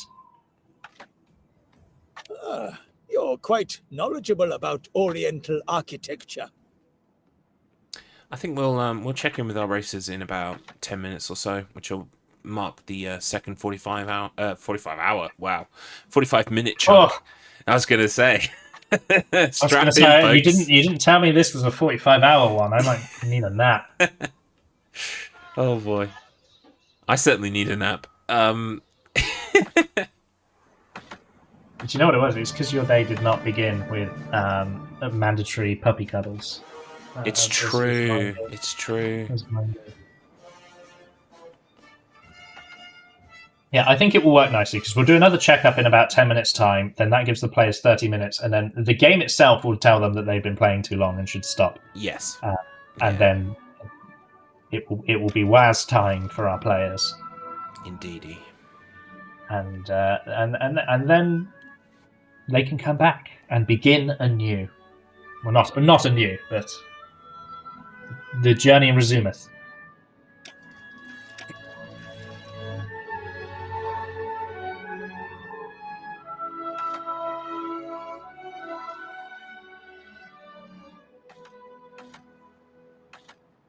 So, Steve, mine was filler. So if you've got something about the game, go. I'm just going to say that Stephen's definitely seems to be prioritizing switching between these two main settlements on his kind of trade route, making improvements, building more houses.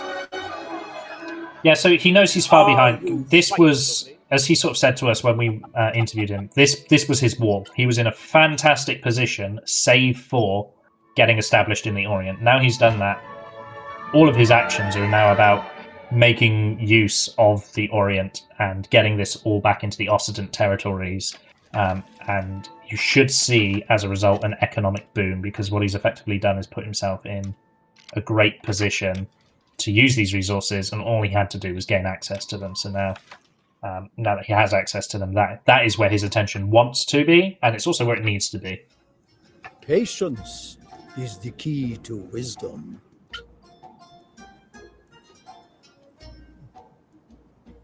I was going to say, I know a lot of people working today on a Monday morning, finding the time to watch this stream. So thank you, everyone who's doing that. I hope you're all having a great time, a great day. If you do find yourself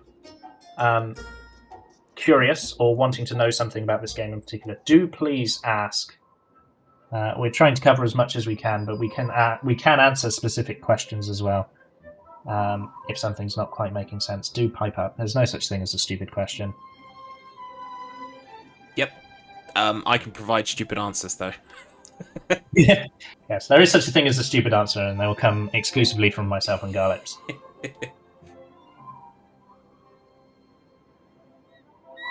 We've already had what is a jerk in those. It really won't take much to complete this assignment. One day you're certain to trip over your own cleverness. I know, it's always a challenge. It's one of the things that, as RTS casters, so obviously I host tournaments for Populous, and I try my very hardest to make it enjoyable, but unless you've got specific game knowledge, these games tend to be quite hard to watch, and even if you have a caster telling you what's going on, so much is happening that it's very hard to pay attention to, versus, like, say, a fighting game where all you have to really do is watch the two models on the screen hit each other, and then the caster will tell you that that's unbreakable, that's orbital, and you understand the terminology a little bit faster. Yeah. Not that fighting games aren't hard to play; they most certainly are. I'm terrible at them. Same. But your visit is an honor. There are players, when they're in strategy games, they're looking at 100 things, and I can only talk about one of them at any given time. We can all take pride in everything we have achieved here. I feel quite happy about the fact that yourself and Fish are going to be commentating the majority of the, both Zuta races for one. So that's also a kind of a race where, knowing some of the terminology and the skips that are open and available to people, a goodwill visit helps inform the commentary. What a pleasant change! And What knowing do you exactly, have to because offer, as me and Carlo have said before on our streams, just because you are ahead in a certain aspect doesn't mean that you are totally ahead, because there still might be many checks the other players got to make and things like that. So An enemy henchman has been just having the on-screen progress doesn't necessarily dictate who's... Well, technically it does dictate who's winning, but definitely not who's in first place in terms of what's been accomplished. Fair trade. I always think of one of the extreme examples of that is like Pokemon, right? Yeah. If you've ever watched a glitchless Pokemon speedrun, they're sat here going, right, this fight I have an 80% chance to win. Based on me doing this, they do this, then they do this, then they do this. But if they do this, then it loses. And you have someone on the couch usually during these runs explaining that. They're saying, right, so Tackle has a 72% chance to kill in one shot here, and that's what we want. Yeah. Oh, just the amount of dice rolls for that makes me nervous, and I'm not even a Pokemon runner. It's the only reason I've never run Pokemon, because I love the Pokemon series, I love Nuzlocking, I love playing the games casually. I'm going to be updating my 2025 games completed with all the games that don't have achievements, just so that I don't look so far behind. And you'll find that 90% of the games on there this year are just different Pokemon ROM hacks, because I'm on a bit of a Pokemon kick at the moment. But that is what puts me off the speedrun, because your any percent is so manipulated, it's like you're not even playing the game. But then the glitchless is so much maths. I'm like, I'm not intelligent enough to do that much math. And I play strategy games, and I'm still not intelligent enough to do that math.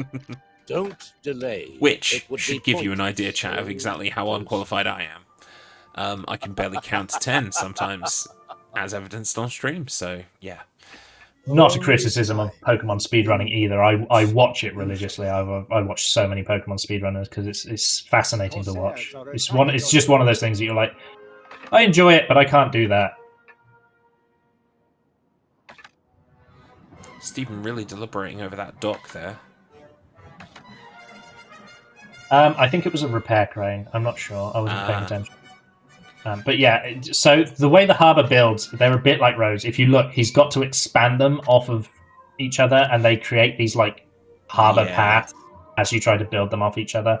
So it's the city building mechanic he's fighting with here, because he wants everything to make sense, not be obstructive. That's the repair crane that he's just done. I don't know what the little house was. I wasn't paying attention. It looks like he's setting himself a whole kind of.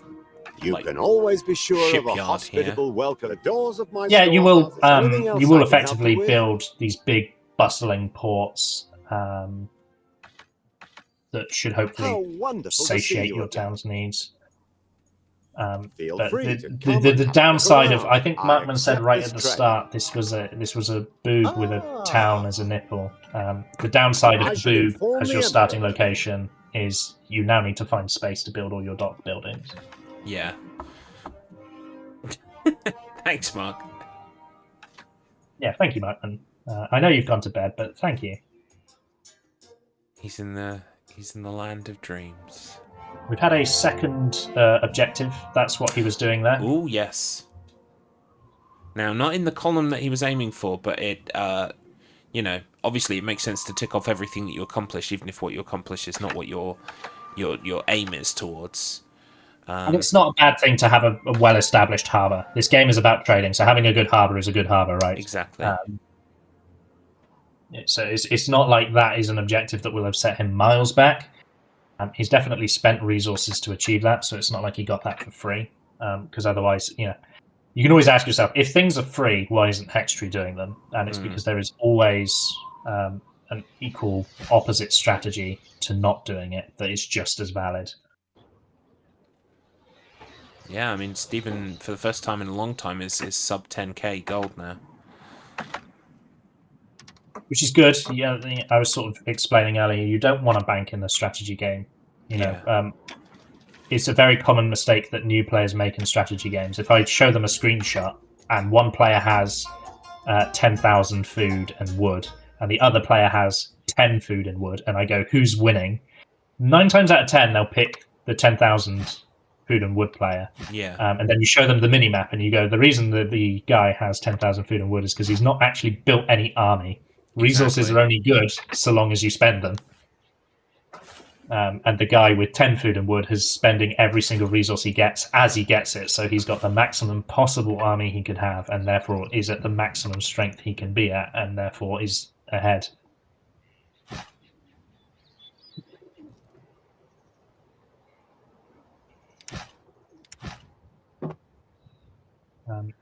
It's one of those accessibility issues that makes strategy games exciting and difficult at the same time. We in StarCraft we have what are called build orders, which is where we literally say, at this exact point in the game, you are going to have exactly enough to build this building and only this building. So build it, and then at this exact point after that, you build this building, and then at this exact point after that, you build this building, because everything is resourced down to the very mineral. Yeah. And it's so efficient that if you don't follow that, you just lose because you're not being efficient. And that hurts the accessibility of strategy games quite a lot.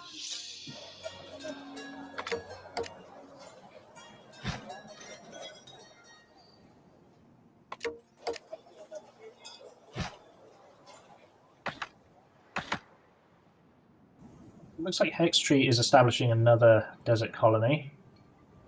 I think that's his second one. It's either his second or his third, and I've missed one. There's no terraforming going on. Yeah. Have you brought a So be it. your generosity? Buying tools from the nomads. A goodwill Sort of visit. encampments there, the caravan. What a pleasant change. My caravan will be with you in a few. All right. Well, it's reached that 1 hour and a half mark. So I say we check in. We'll check in with Hex first. Yes, by all means.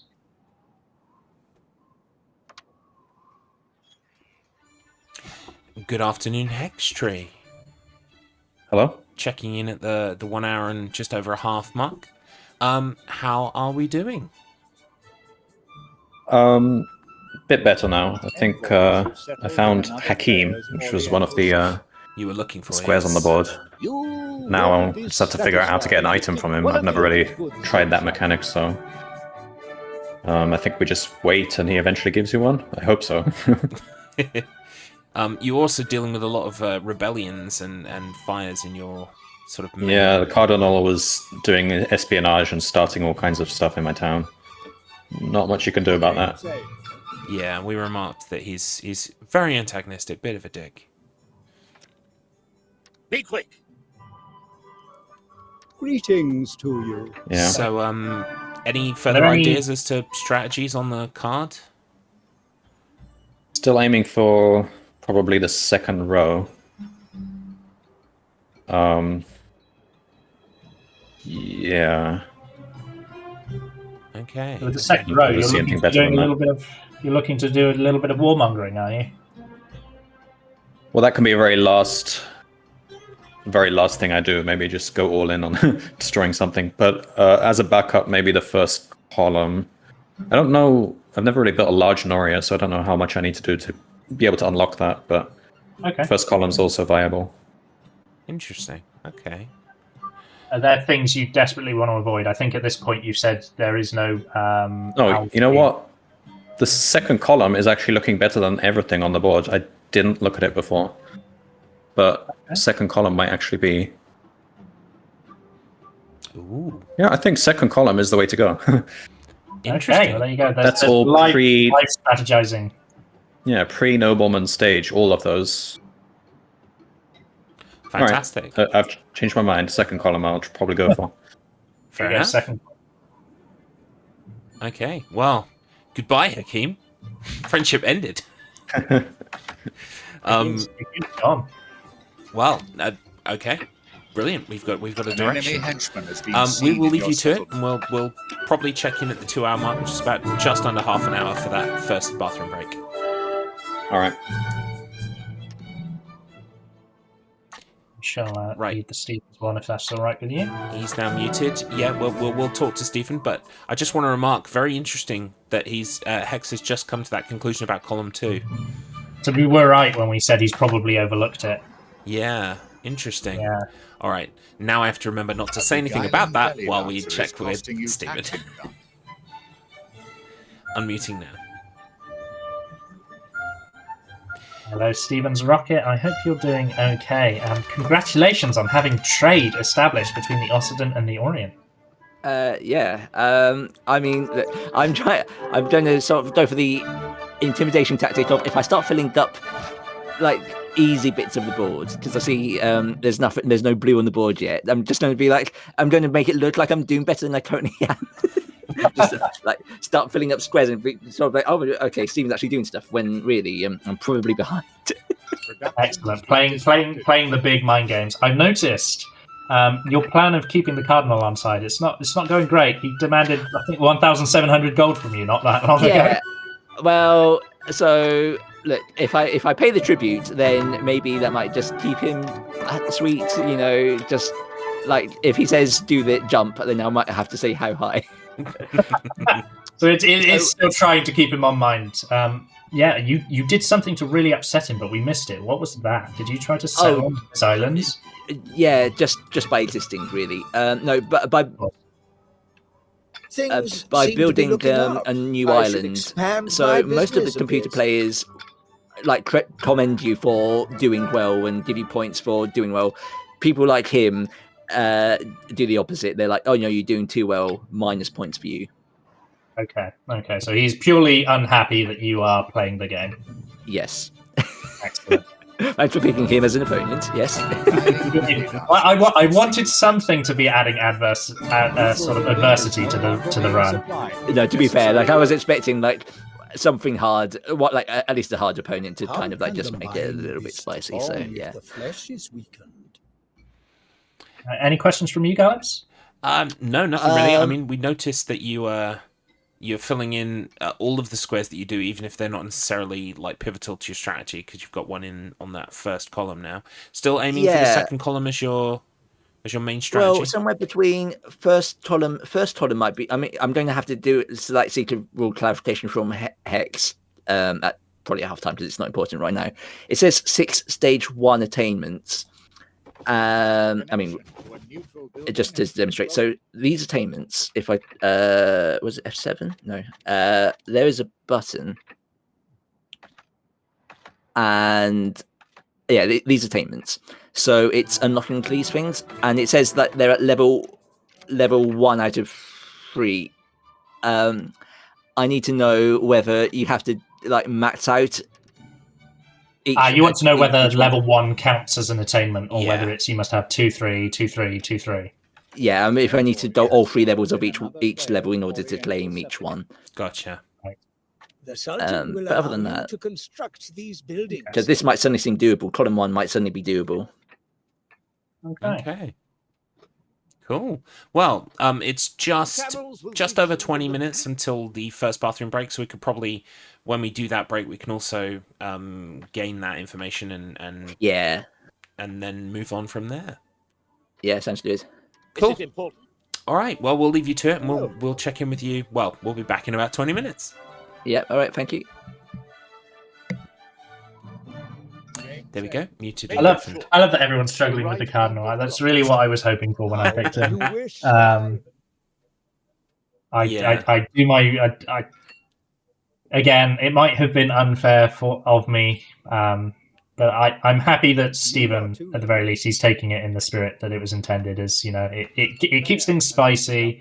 It means they can't play too recklessly with their resources because there exists an opponent who is fully prepared to challenge them. Like Stephen's Rocket said, the Cardinal just gets angry even if you're doing well, whereas the more trade-focused ones, they're like, congratulations, we're really happy you have a new settlement. He's like, you have a new settlement, stop that. And that puts inherent risk in that Stephen has had to take in over-expanding just to be able to find the resources to continue progressing.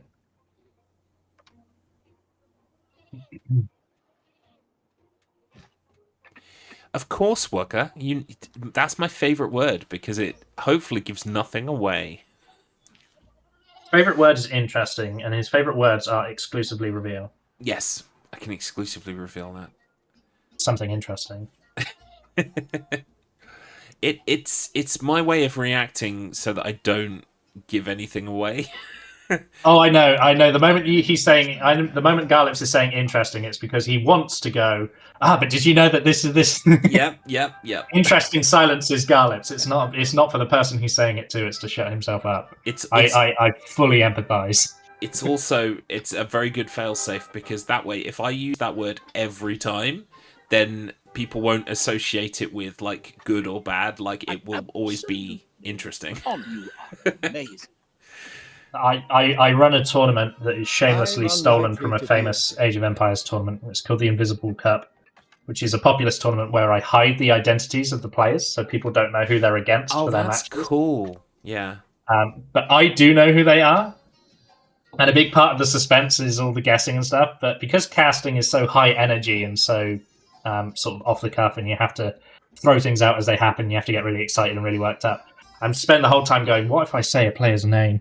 What if I say a player's name? Yeah. And we'd be like, oh my god, Derek's doing this. Oh no, I've just said this Derek. Now you all know it's Derek.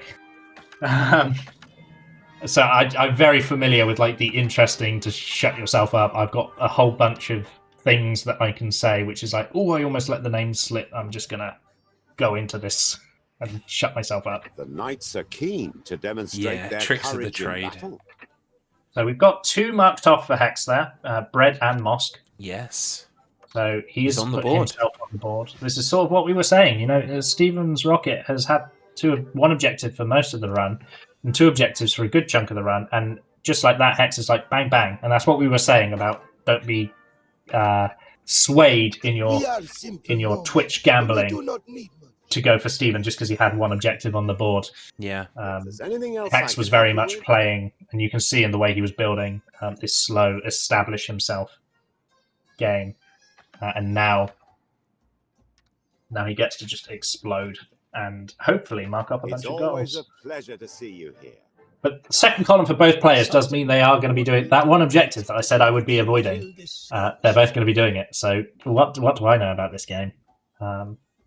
It's interesting. Well, I think maybe like the reason I brought it up to begin with was because I thought that Hex was circumnavigating an island to ascertain its size.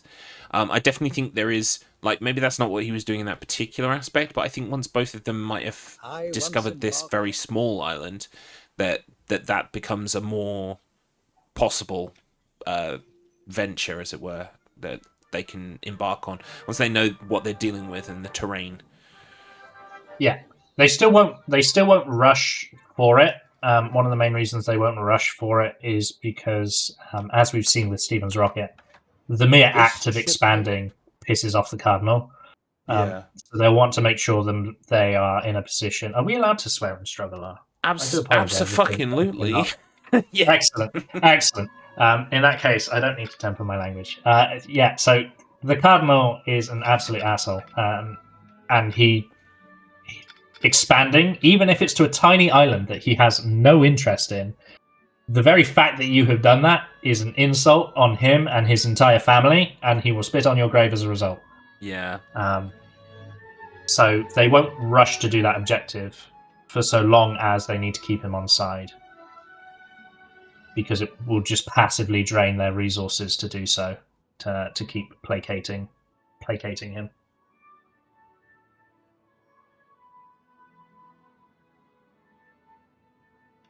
He sounds lovely. Did you not see his face when we selected him, Tam? He looks lovely. He's a beacon of joy. He's the kind of person that you look at and go, "Yeah, he goes to the same karaoke bar as me on a Thursday, and we sing 'Take on Me' together."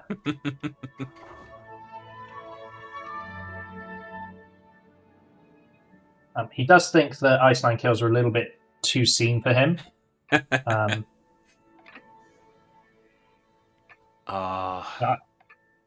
Yes, Scallops. Yeah, the sigh. I almost lapsed into talking about Iceland kills and how great they are, and how I'm looking forward to seeing them in December with yourself.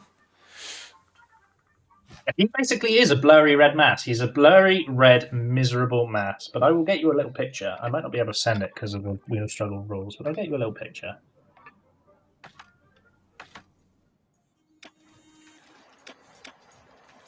The one thing I will say, and I end up saying this about a lot of games on StruggleR, it's just this is incredibly aesthetically pleasing to look at, especially once they've built their cities in very nice lines like this. An island was settled by another So player. games like this, I really like them until I don't, and that sounds like such a silly sentence to say.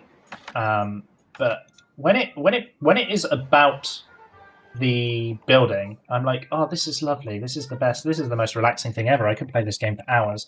And then something goes wrong, and it just, I don't know if it's OCD or whatever, but something triggers in me, and I just become consumed with white hot rage. And I'm no longer happy to be playing the game. I'm like, well, why is everything on fire? Everything shouldn't be on fire. I want to play sandbox mode where nothing happens, and I just get to make a beautiful town. Well, yeah, familiarity breeds contempt, as they say. Like, once I've been staring at something long enough, I do too start to get annoyed when it's all I can see and all I'm looking at. And yeah, people are setting it on fire. I mean, that's the worst. Game saved. I shall see if that works. I may get told off, but if I don't, no, there you are, Tan. Looks like it's gone through. That is the Cardinal. As you can see, exactly as I described. Brilliant rendition of angels. You just have to get a couple of Guinness in him.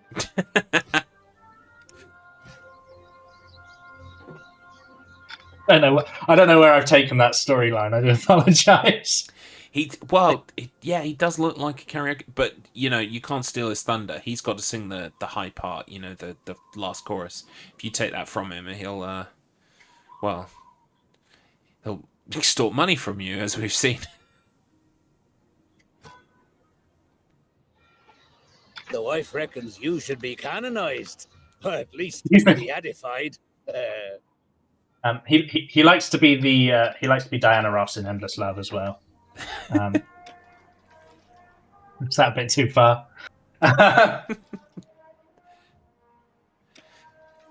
showing my age a little bit there. People might not even know who sang that song. People might not even know don't what worry. that Last song night is. I made a Blinded by the Light Manfred Mann reference, and well, yeah, I felt my bones creak as I did it. Oh, we're old and it's great. On the plus side, it means if we go to karaoke, we know pretty much everything in the machine, which is great. Do wonder. It's been a long time since I've gone to a karaoke bar that isn't in Japan. I wonder what is on karaoke machines now. Because I can only recall songs that were on karaoke machines when I was like 12. Yeah. I'm like, are they still there? Are they still there? Are they still there, or have they been kicked off in favor of, I don't know, all of the stuff that we don't know? Few people track us down. Or even stuff that we like. Don't like, put up a fight. what if you go to a karaoke bar and Evanescence is on there, and you're like, oh my god, yeah, that is old. Like in the context of the world, that is old. Yeah, it's the 80s of the now. Yeah. Oh. Don't. However, if we get there and it's on the machine, I'll do the rap part. You do the singing part. Oh my god, Clement just broke my soul. Linkin Park being called Dad Rock. Yeah. Oh my god. Oh Yeah. no. I had like a miracle epiphany that completely like broke my mind. You know the quite famous My Chemical Romance song Teenagers? Yes. Yeah. We have gone from being the people that the song is for to the people that the song is about. It's true. Don't. Yep. Put up a fight. Doesn't that blow your mind? Yeah. Time is linear and progresses in a fashion that we cannot pause or slow down. In fact, if anything, it's getting faster. That's how it feels. It's certainly how it feels. Every year I age faster than the one previous. Anyway. Well, thank God we can play games from 20 years ago on our PC and race them. You know? It's almost like being back in the 90s, right? Right, Kylo, or you know what? Do you know Anno's release date? Because you weren't far off for 20 years. Oh, no, I didn't know specifically when this one came out, no. So this Anno 1404 came out in 2009. Ah. You weren't far off with your 20 Don't years. Put up a fight. Or it'll hurt even more. Yeah, see, 20 years was my reference, but I was thinking of OOT, and that's 30 years nearly, so...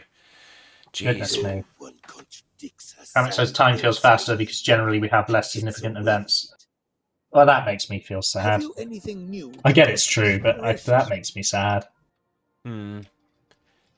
Or the opposite. Like at the moment, I feel like we have a significant 2 or 3 significant events every day, and that's just as equally tiring and stressful. Significant in the wrong kind of way, Yeah, right? Our exactly, significant events at our age is the dishwasher broke. Yes. The government have announced something which means your mortgage is now £100 more. Anyway. Well, contrary to the real world we live in, both let's- of our players here are trying to make their citizens happy. Yes, let's move away from socio-economic woes to digital socio-economic woes. Worse. Yeah, isn't it strange to see nations run by people who want their people to be happy? Right, that's the last one. That's the last one, I promise. That's how you can tell we're playing a video game. Are the Anno flag shaggers? Oh god. I'm not going down that route. Yeah.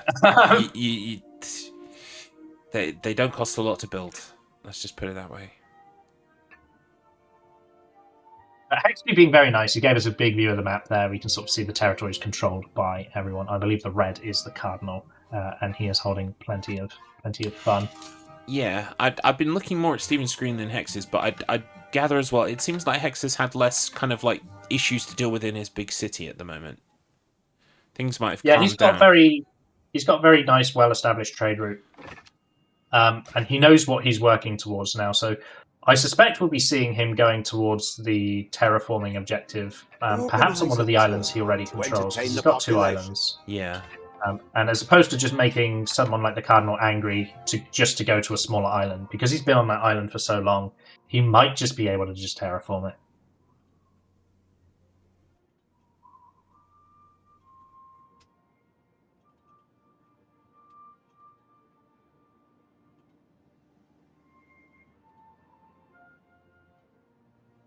beautiful music that you can hear coming through hexes.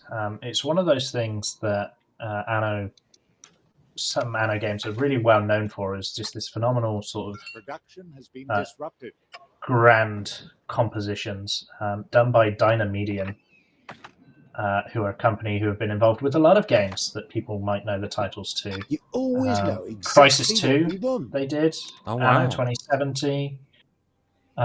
They did Blatant Soul, that free-to-play MMO. They've done Total War games. Total War Rome 2 was theirs.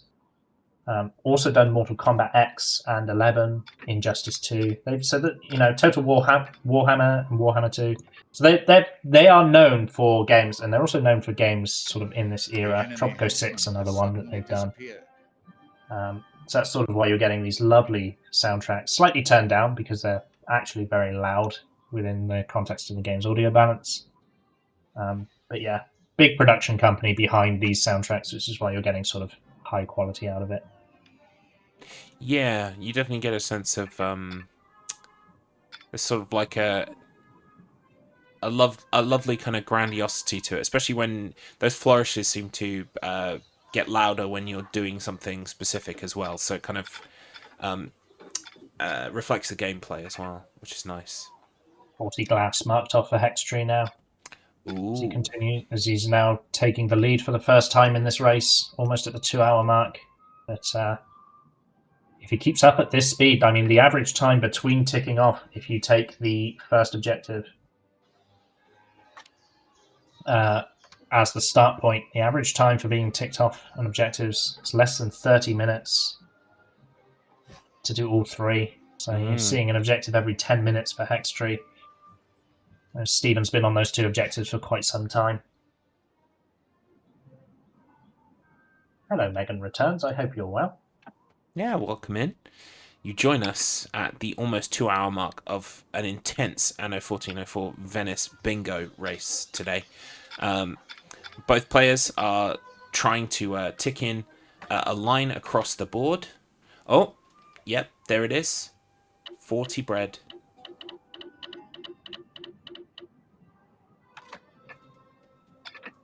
Good to see Stephen's rocket sort of answering back there with the food. So yeah, that square, I'll just make it big for everybody. That square shows that both players have obtained that square. That's why it's got a diagonal line across it with the two separate colours. Our racers are trying to fill in a line of 5, either a horizontal, vertical, or diagonal line, from one edge of the board to the other. Kind of like Blockbusters. Although, again, my bones creak when I make a reference to the game show Blockbusters, because it hasn't been on the air in just a matter of ages. Even though I haven't really watched the show Blockbusters, my bones still creak because I remember the video game rental store Blockbuster, which is also out of business and has been for a very long time. Yeah. Good question, Megan. Yes, they can do the same squares today. So with bingo, that's called a lockout. And today we are playing non-lockout bingo, so you can both take the same square. And they can also see what each other have picked as well, what each other are ticking off on the board. The board is a live board that they both have access to and can see, as well as us as well, watching in. No, they do know each other's progress on the board. Yeah. I'm really excited about the possibility of doing some bingo races of games I know, especially if they're kind of like odd tasks, like the ones you were describing for Skyrim and stuff. They sound really fun. SMO, is that Super Mario Odyssey? I'm sorry, I'm terrible with game acronyms. I think SMO is Super Mario Odyssey. Is it Odyssey? I'm in my own head now. Yeah. Switch Mario. Yeah. Okay, perfect. Thank you.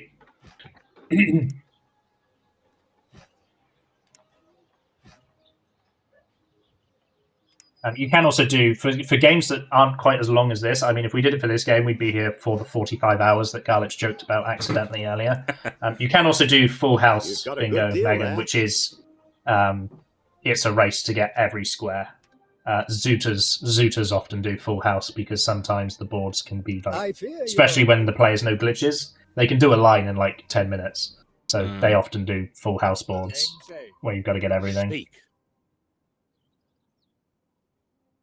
You're right. What is your will? Enough. Your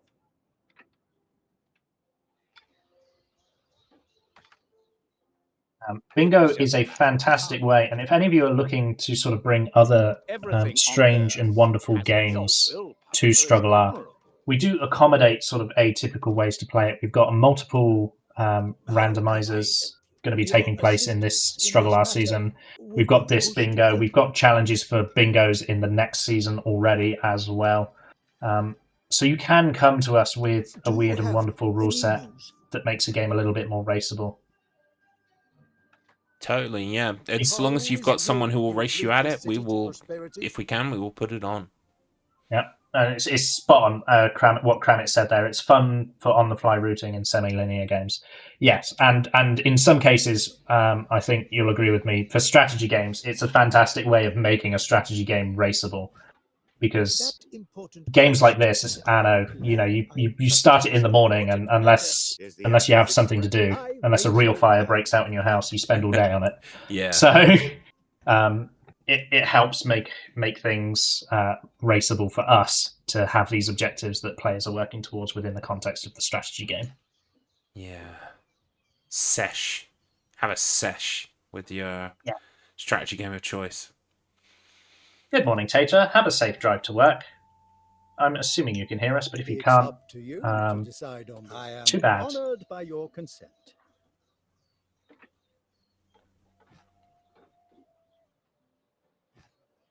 A building coming out for Hextree here. Well, with that, we have reached the 2-hour mark. So I think what I'm going to do is I'll unmute and undeafen both races, and then I'll call a pause. Absolutely. By all means. Okay.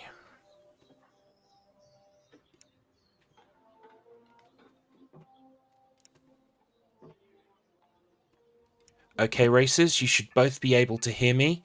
I'm going to call a pause in 3, 2, 1, pause. It is time for our scheduled bathroom break. All right. So we'll be gone for a short moment of time. In the meantime, please enjoy the BRB screen, and we'll be back shortly. This is totally udders. Available on YouTube now, a comedy gaming panel show just for you. Some days were good for crabs, and some days were bad. I emailed in sick to college the day of the Grand Theft Auto San Andreas midnight launch, and awkwardly met my tutor in the queue. It's only static electricity, it wasn't trauma. So the question that I'm going to ask you is, was Pokemon Ruby responsible? And I was a Streets of Rage 2 glory hog. As soon as you said it earlier, I was like, yeah. Please don't make this any more embarrassing than it already is. No! Oh, okay. Right. So I could buy their PlayStation 2 so I could play Dance Dance Revolution at my prom party. Sticking with the stick. Oh, right, I'm the stick. I forgot. Pandora's Tower, both of those. Wake me up when he's done. I'm gonna be so mad if this is true and you actually relented. I'm not taking any chances. It definitely wasn't a house spider.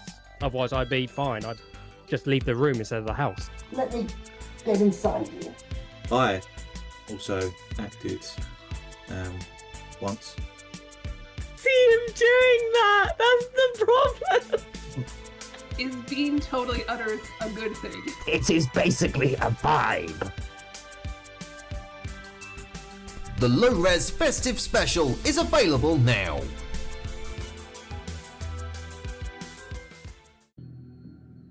Every soldier has scars. Shepard's a survivor. Is that the kind of person we want protecting the galaxy? That's the only kind of person who can protect the galaxy. I'll make the call.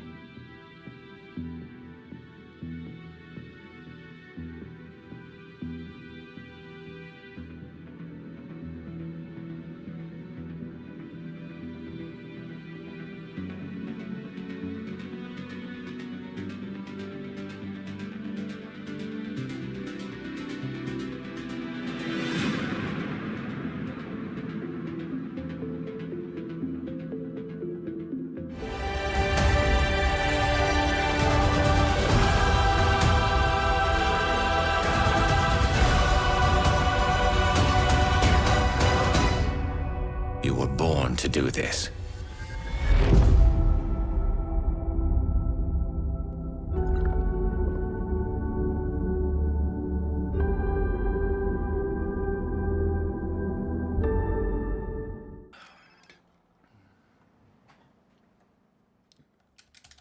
Yeah, great. Let's fucking go.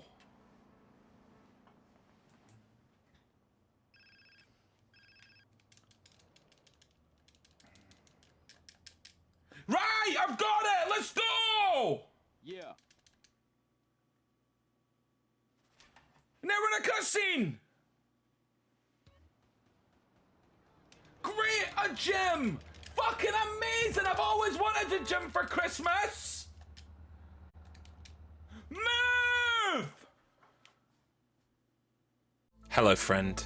My name is Garlips, and this is StruggleR Season 3. While you wait for us to get started, or maybe we're in one of those horrible technical issue breaks, or maybe it's just a toilet break.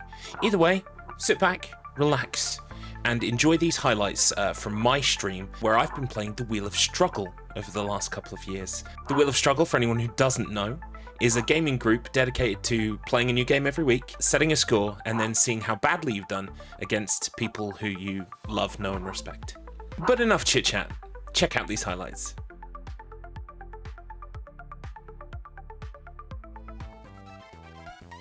Oh god. 2, 3, 4. Fuck you, you cunt! Oh my god!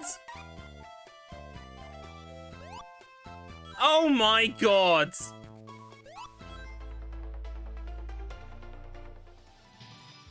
Round 1, fight! Hadouken! Twisted Mugen!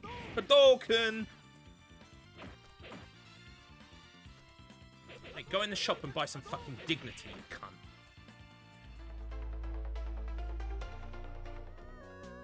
Give me a little platform. Give daddy a little sugar. Yeah. Fucked it.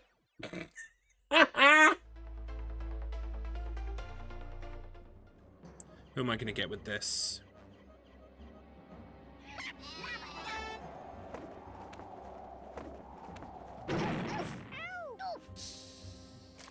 Took myself out. Genius. Took myself out. Like a G. Like a G. G for Garlips. Duke Nukem. What? No, it's more like, nah, Duke. Monkeys. I can't do a Duke Nukem voice.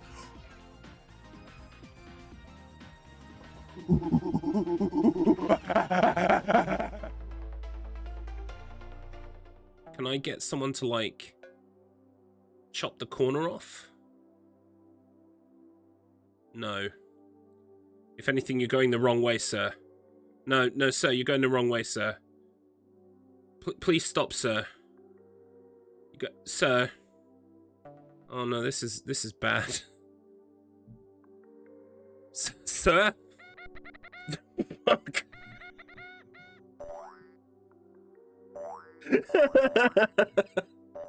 Shit. Oh, it's just short of 50%. Bollocks. That was so close. So where are you going with that pickaxe, sir? Sir, that's the bottom of the level, sir. I cannot begin to tell you how much of a bad idea that is. That's not a crime anymore. Well, it is. It probably is a crime, actually. But my point is, you can't do me for that crime because no evidence exists, and you know the statute of limitations is up on that. That's my point. It's totally okay to put your dick in a game cartridge. It's getting it out that's the problem sometimes. You forget, I could have found an extra minute of time if I needed to, and I didn't. Number 9, I've just spoken to the council. You've just spoken to the council, have ya? Mr. My Internet, I am the council. I am the council now. I'm on the inside.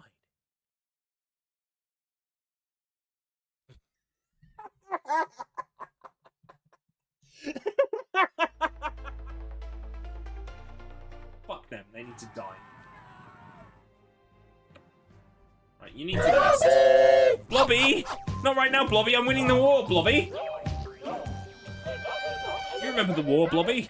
You were a secret agent. You were undercover in Germany.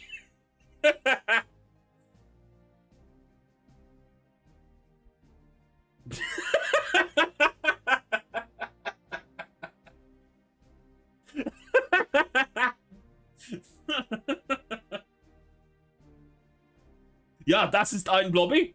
Blobby, Blobby, Blobby. Blobby, we think you're working for the other side. Hello, everybody. Welcome back to our race. We are going to get started here again without any further ado. So, countdown in 3, 2, 1, go.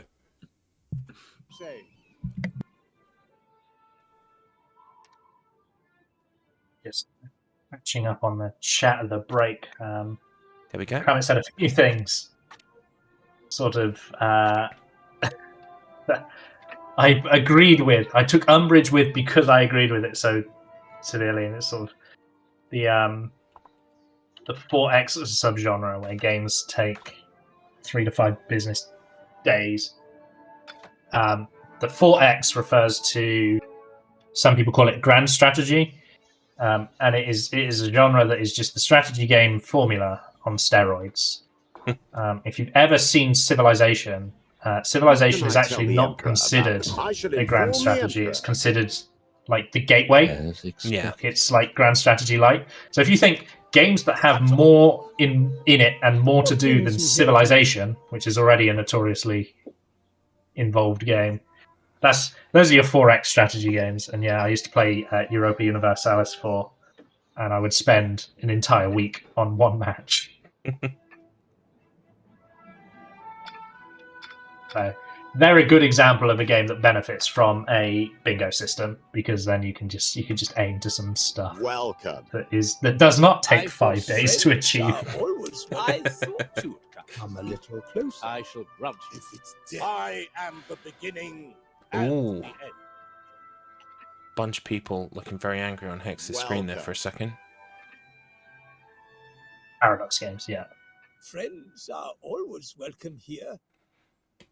I have some lunch here with me. I'm going to be the complete unprofessional, so... Yeah, your Discord invite is invalid. Thank you for...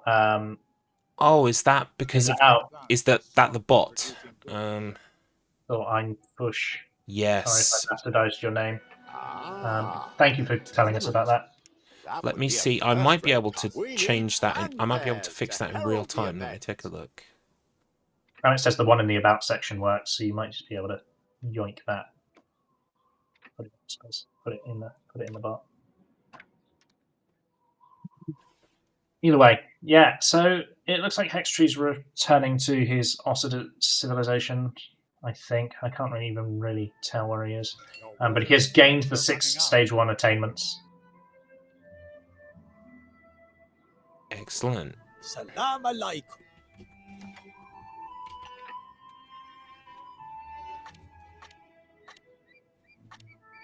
And there he is. I see Zoin Push in the Discord. Welcome on in.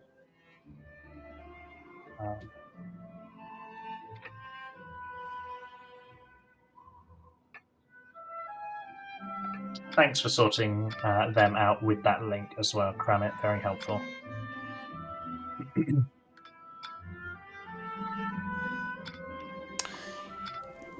So yes, even the invite on the website is also invalid.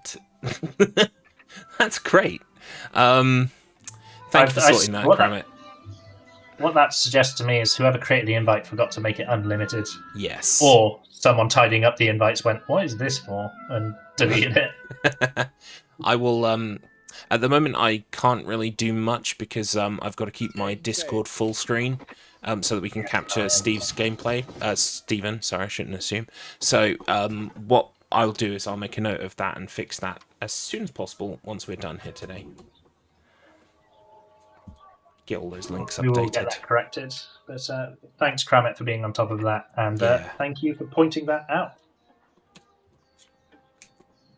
Yeah, lovely to have you. Always nice to meet new people.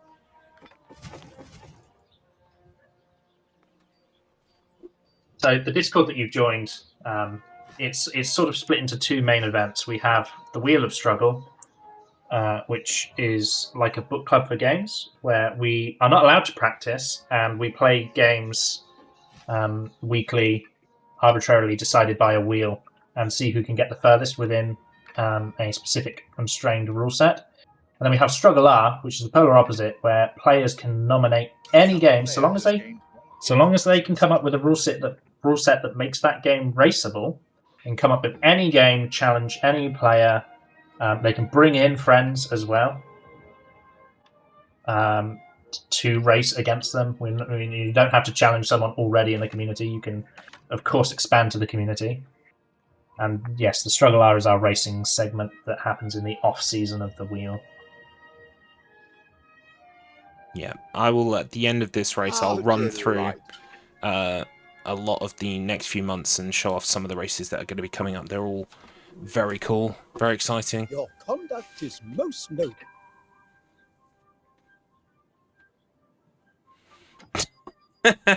Thanks for that quote, Mr. Mates. It feels oddly prescient. I have no idea what that was. Usually I can remember the context of a quote, but I have no idea what that's from. Yeah, no idea. But yeah, I will, because I was busy fiddling with links there for a second. We will just check in on the bigger card nice and big now. As you can see, some extra ground has been gained. We can definitely see Stephen making a break for that left column now. Can we? Wait, I'm looking at the wrong colour. We can see Hex really making a break for that left column now. The Sultan has presented you. Yeah, I did want to point that out, but we were sort of in the throes of a conversation. Is that despite Stephen's rocket asking the question about the 6 stage 1 attainments, he's not gone for it. Hex was actually first there.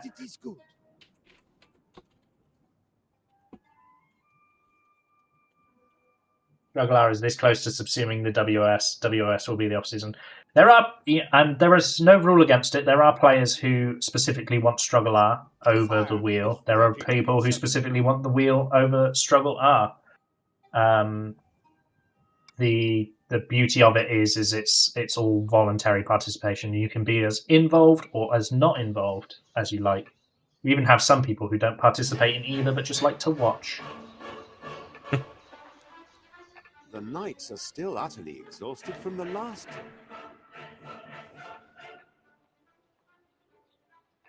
So yeah, the other thing, I sort of started off on one thing and then we completely moved into all of the technical errors that were apparent. I've got my lunch here. It's melon from the fridge, cut up melon, and I'm waiting for it to become room temperature. Has anyone else got anything exciting for lunch today? And yeah, that music did sound very Sephiroth all of a sudden, didn't it? I can't tell if it's because Hextree's gone to war or not. The bingo board was up, so I didn't see. I don't know if he's just having something exciting happening or he's gone to war. But I have no idea. At the moment, he's being accosted by beggars. That absolutely counts, Megan. I mean, it's a small lunch, but it counts. Reheated black. Oh, I'm sorry. I'm not a fan of black pudding. Say how you really feel, guys. You know, like, it's how I feel about coffee. You know, there are plenty of people who do enjoy it. They can enjoy it for me. That's fine. I'm in a strange position where I like the taste of black pudding. I do not like the aftertaste of black pudding, and therefore I don't eat it. Like, I eat black pudding and I go, ooh, this is nice, and then it leaves that like spicy aftertaste, and I'm like, this is less nice. This undermines the previously assumed niceness. Yeah. Hextree has just built a church as well. He is making a beeline for the left column. He is. How can I help you? We're gonna have to keep an eye on these other two. Well, he did We always say end up he. agreeing, Tan. Sorry. No, I was just gonna say he did say he'd never built a large Noria before, so he wasn't sure exactly what that entailed. You'd be wise. Not very much in terms of like whether it's something that he would be able to figure out for himself. Building a large Noria is not difficult, so he should be able to achieve it. Yeah.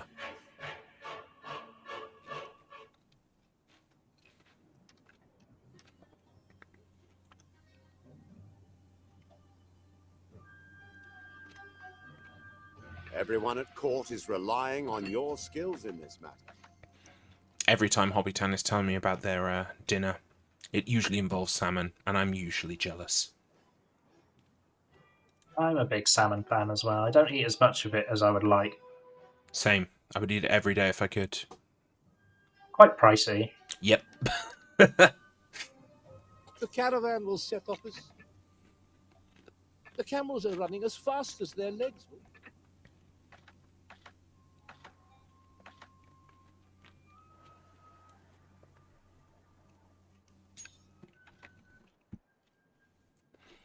I would say it's my first port of call in the sushi tray as well, but because I have this weird thing where I always save the best thing till last, it's my last port of call in the sushi tray.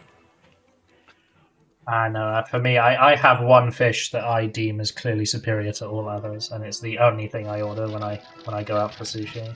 Ooh. Okay, and it is?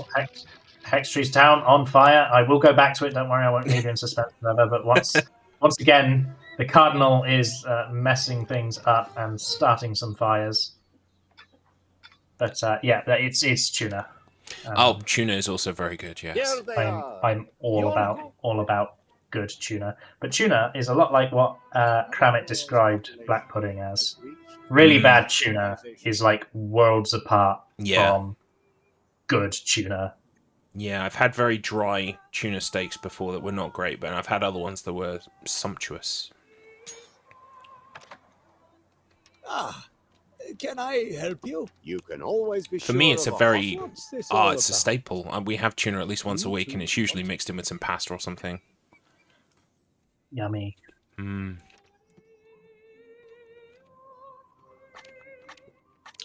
I tell you where there's plenty of fish. In the sea. In the seas around these islands of Venice. Hey, you've segued back into the game. This guy's a legend. He just does this. He does this professionally. That is actually a good shout, Hobbiton. Yeah, sort of like, especially if you can go to a place where you can kind of sort of buy it in bulk and then use it up over the course of like months. It's a good idea. I got this idea from my parents. Sorry, I didn't mean to cut you off. No, that's okay. It makes me sound super cheap, but it's the best thing I've ever started doing. Is I go to Marks and Spencer's at about, they close at 4:30, so I go at about 3:30 on a Sunday, and they're marking all their like roast joints down. Oh, genius! Substantially, and I just go and buy them in bulk and freeze a bunch of them, and then whenever I need to do a roast dinner, I've just got a freezer full of Marks and Spencer's meat. That I did not pay Marks and Spencer's prices for. Oh, wow. That is a fantastic tip, yeah. There you go. 3:30 on a Sunday. Well, it's an hour before close if you need to adjust it to whatever your local opening time is. Sometimes, like, I always check the reduced section in the supermarket when I'm in there, and sometimes I feel like occasionally I stumble upon something that maybe a member of staff was wanting for themselves. Like something really good, marked down at a very significant discount, and I'm like, I'll take that, thank you very much. I can tell you for a fact from my years in retail, if the member of staff wanted it for themselves, it would not be on the shelf. Oh, fair enough. They put it out back. My conscience is absolved. We do that all the time. Mark down like a steak and be like, "Oh, I want this steak." You put it in the chiller in the back, and then you take it when you go home. Fantastic. You just don't put it up the shelf. That's the secret. I don't know, Floof, that might have cost you honour, but it did save you gold. Excellent. There you go.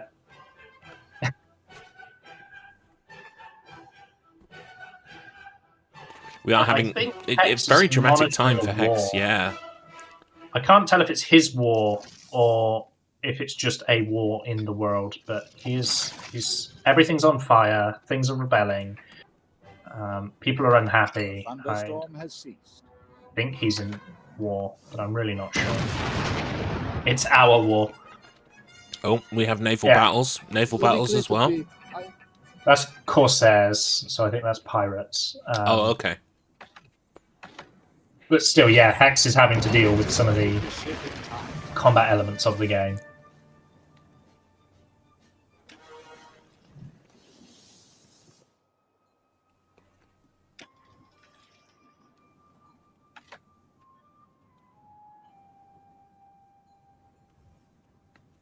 Curious what Stephen is doing. He's not ticked up an objective in a while. He's being very active. He's definitely got, I would consider it, a reasonable civilization position. So I would expect him to be trying to walk towards one of these goals, but I'm not entirely sure what he's going for. Is this the Norias? Is he converting this little island over there with the Norias, perhaps? Quite possibly, yeah. Battles. Trouble on the snail trail. They're never implemented well in any of these games. Naval battles are always just a bit like, oh, great, it's something I have to do.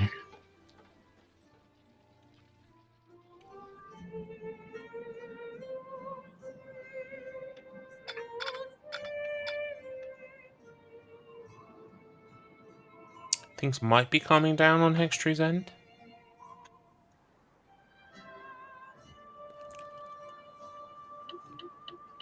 AoE 3 naval. Oh, don't even. I'm one of the few people that likes Age of Empires 3, and I didn't enjoy the naval in that either. Everyone I know hates on it, and I'm like, if you don't think of Age of Empires 3 as an Age of Empires game, it's a great game. It's just because it has the Age of Empires name. Yeah. And it came after 2.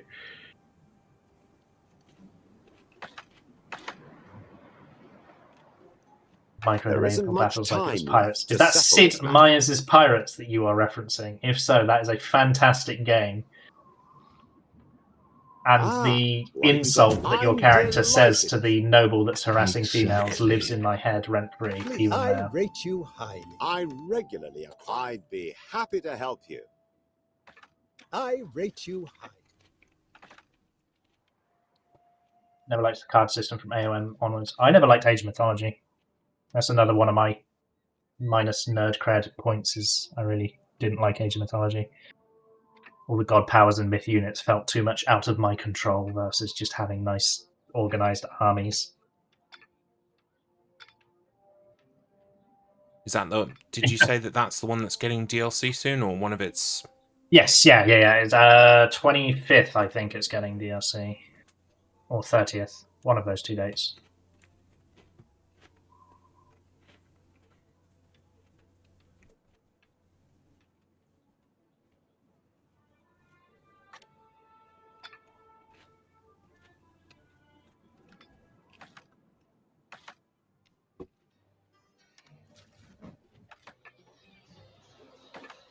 Well, as things stand, viewer, we have 5 places on the board taken by Hex, 3 taken by Stephen. However, it's still all to play for. And, you know, if we don't end with a scenario where one of them gets a line or a column, then we will, of course, be counting the squares that have been gotten. And if there's a draw on those, we'll be going by the time that the last one was filled in, which will be a bit tricky. But hopefully, towards the end, we'll know roughly what kind of race this is going to be, and hopefully it will have a clear finish.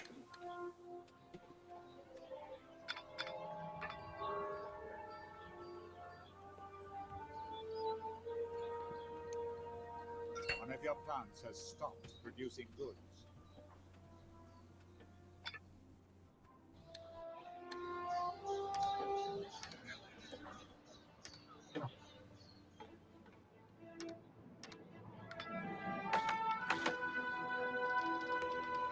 No, they don't sell the cards in the loot boxes. Age of Empires 4 actually went away from the card system. I would suggest Age of Empires 4 is the only other successful Age of Empires outside of 2 from a healthy, large tournament perspective. You could argue Mythology is up there as well. Age of Empires 4 is actually doing all right for an RTS at least.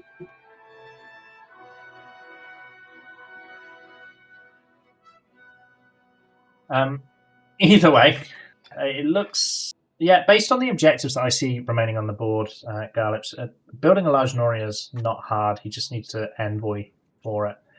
And then, as we've already seen, Stephen's rocket built those Citizens Harbour buildings in like no time at all. So Yeah. I don't foresee us even getting to the second break. Oh, interesting. Yeah.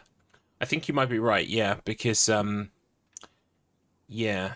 I mean, I can't... For me, Hex's screen is very small. I can't see how much gold he has, but it looks like it's in the double figures of thousands. Is that correct?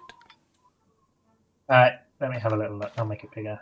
He's at 12,522. Yeah. So it does look like he'll be able to drop fat stacks on a harbour when he so chooses. In fact, he might be making that his kind of final goal here. A goodwill visit? How wonderful. Yeah, it would be smart to do something like that, I suppose, because it's so quick to do. A goodwill visit? What a pleasant change. Although that tends to come up more in lockout bingo. Is like you might hold an objective that's quick to do. Yeah, because you and make it see like you're not doing it, so that say for example, if this was lockout bingo and Stephen's rocket didn't already have the build all 5 citizen harbours, if I was Stephen, I might hold on to that. So when I see you build the large Noria, I then very quickly build all 5 citizen buildings, and then you've just wasted time on 4 objectives. Exactly, yeah. That's why I think a bad run bingo could be very fun. Yeah.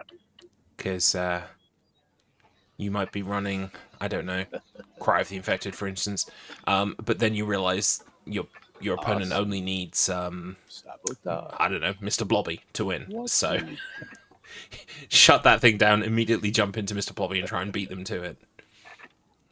Is Mr. Blobby a bad run club game? Not technically, no. But it is quite a short. It is quite a short game, and quite well. Technically, most of the people who run it are in BRC or know of BRC. So, Lindblom certainly, Decky, Handsome Strife, etc. So I think it. Yeah, I think obviously if I can get this race together, it would be what do you call it? We'd come up with an improved list that everyone was happy with. Might be a bit of a struggle to get 25, actually.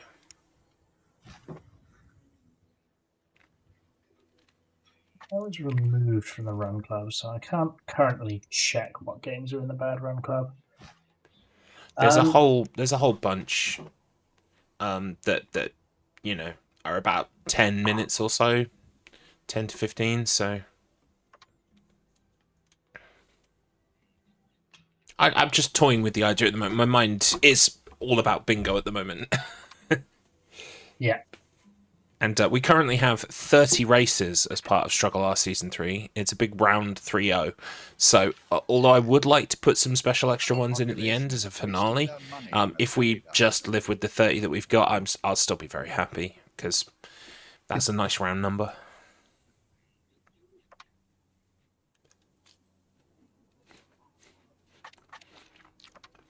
Of course, Kramit. Ben's Toys is one of the best BRC games.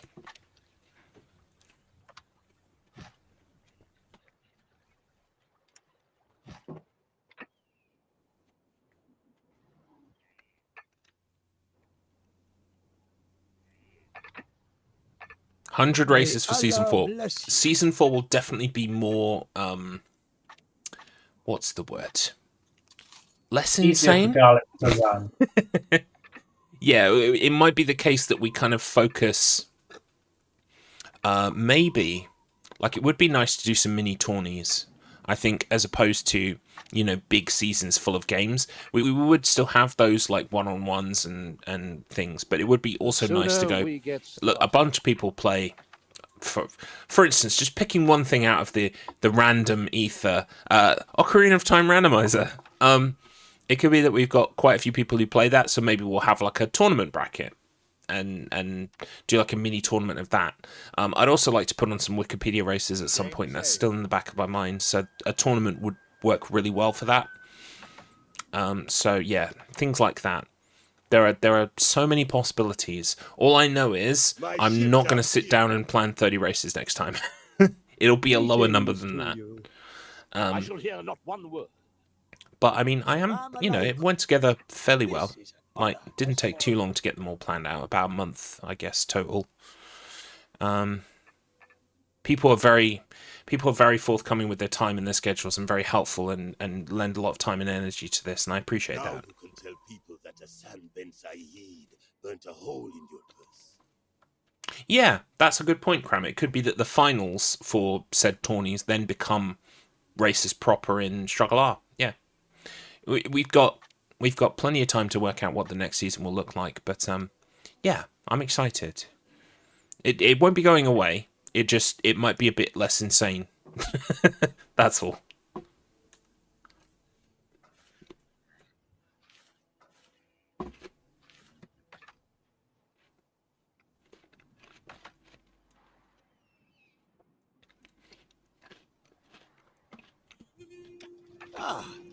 Can I help you?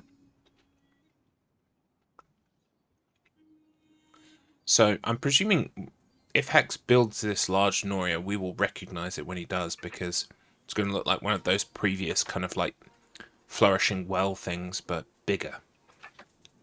Yeah, the large Norias, they look large, and they've got like 2 wooden wheels. Okay, that are, like, that's good.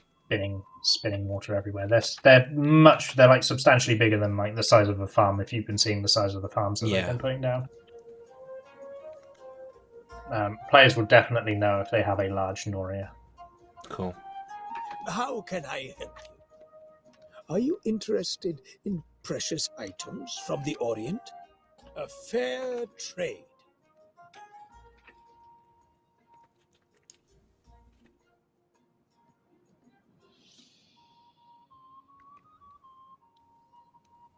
Production has been disrupted.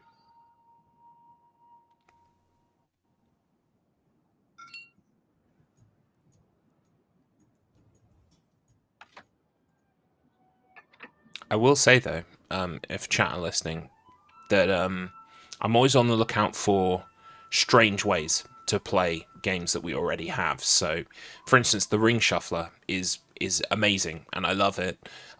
More things like that are just weird or strange ways to play existing games, I'm all for those. So, if you bump into something and you think, oh, this would be a good fit, please feel free to share it in either the StruggleR General or future bouts if you think that you are prepared to put it up and get a race together. Anything like that, shufflers, bingo, randomizers, anything. I'm more than happy, especially because those things tend not to be included on the wheel, because the wheel is quite often a struggler's first interaction with a game. We don't want to overwhelm people, but when it comes to StruggleR, we've got time to practice, we've got time to look into tech and strategies and everything else. So yeah, please do hit me up with that stuff. A cross-game Archie, yeah, that could be good. I might have to cull races next time. We'll see. I really don't want to do that. I like to give everyone as much space as possible to do stuff. But it might be that we focus more on the bigger ticket items, for want of a better word. Like, I still like my head-to-heads on just ordinary games. We've got plenty of those in this season. But in the future, it might be that we kind of focus more on big ticket items as the kind of the flagpole things, and then maybe we'll have more kind of like sporadic throughout the year head-to-heads rather than in the season proper. I don't know. We get to make it up as we go along, gang. So. I think in the spirit of making it up as we go along, I think what you could do is just do mainstream off stream, because one of the challenges you have is having things hosted on the mainstream, which means a council member of the Wheel of Struggle has to be available. That's true, yeah. Whereas what you could do with the ones you don't quite want on mainstream or can't quite fit onto mainstream, you could say it's a race that Decky F's arranged, and you could just say, well, I tell you what, Decky, you host it on your channel, and we'll say, it's going to be happening here. It just won't be on the big Wheel of Struggle channel, and that way the races can still happen. Yeah, no, that's a good shout. Absolutely. I think certainly going forward after this season, me and Kylo are going to continue to do Ocarina of Time races. So I think I'm going to invest some time in a specific layout on my streams for it that has kind of like me in half the screen and Kylo on the other half the screen. Obviously, I won't look at that when I'm playing. I would put my game over it, but you know, that means whoever tunes into whoever's stream, they'll be able to see both sides of the gameplay. Kind of in a similar scenario to this.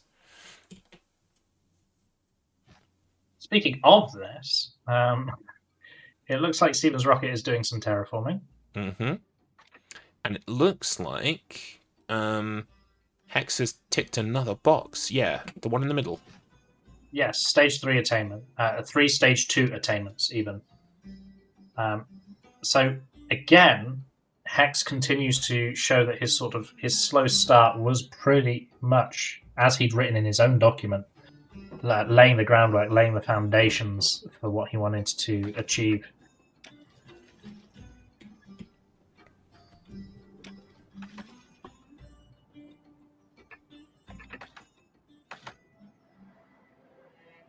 The question now is, do we think that Steven's rocket is trying to match Hex on the left column, or will he continue in his second column because that's where he's got the most progress? He's got to take it as he comes. He had that rough start going into the Orient with not having dates to feed his population, and that has set him behind, and he knew that had set him behind as well. Mm-hmm. So realistically, in Steven's position, he's got to take what he can get, and that will be what he is thinking.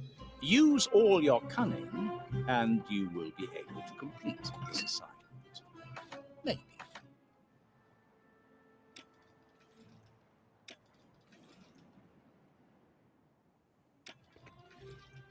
Debtor's Prison just gone down for Hextree as well. So Hex continuing to just tick off objective after objective. I think Steven's rockets mind games of putting himself on the board early is backfiring, because what do these mind games make you think when your opponent does nothing and then they've done everything? Absolutely. Just kind of, it stacks and stacks. As you said, like, you know, he had those early footholds, but as Hex just kind of lays one down after another, it, you know, that slow start immediately speeds up.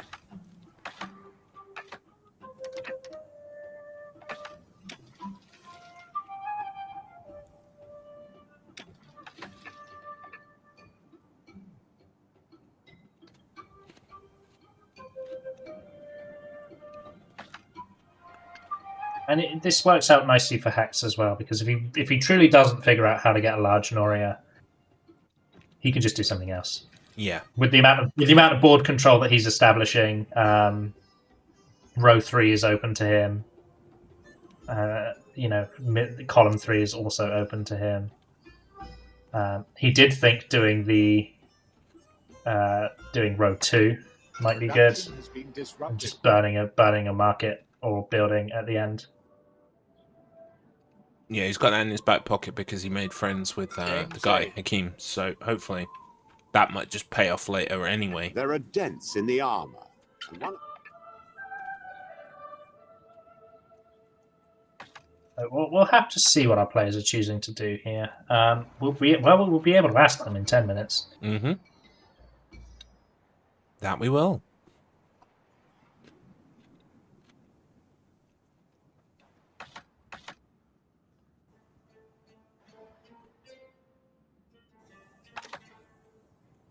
A goodwill visit. So tell me.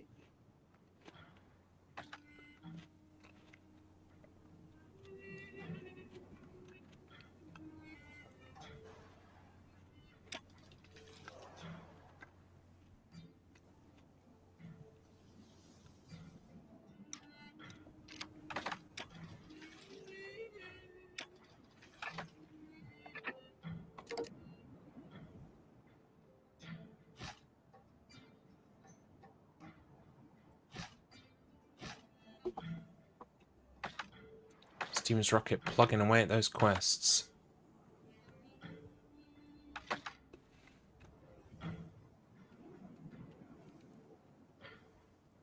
God forbid. Far be it from me to overtax you. Trust you, Giacomo. Arky Race 2, but maybe next time. Well, in the Wheel of Struggle Discord, in the StruggleR subsection, there is a channel called Future Bouts, #FutureBouts. You can create a thread in there. So if you wanted to get started today talking about stuff that could be in a potential future season, you can feel free to do that. You can also use that thread to keep track on things and or work things out in regards to testing things to see if they work for a race. So feel free to start something in there, Amaro. I'm sure Kramit will join you. And people can start discussing kind of games that they would be happy to include in a multi-game archipelago. I mean, if you're playing stuff I know, I'll get involved too.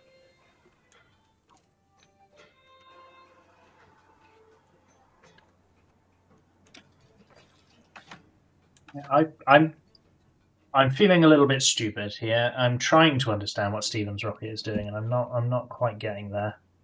Hovering the church. So is he looking to build a church? There you go. Yeah, that is confirmed. He's showing it on stream. He has completely terraformed an island with Norias. Nice. That's another one for Hextree there.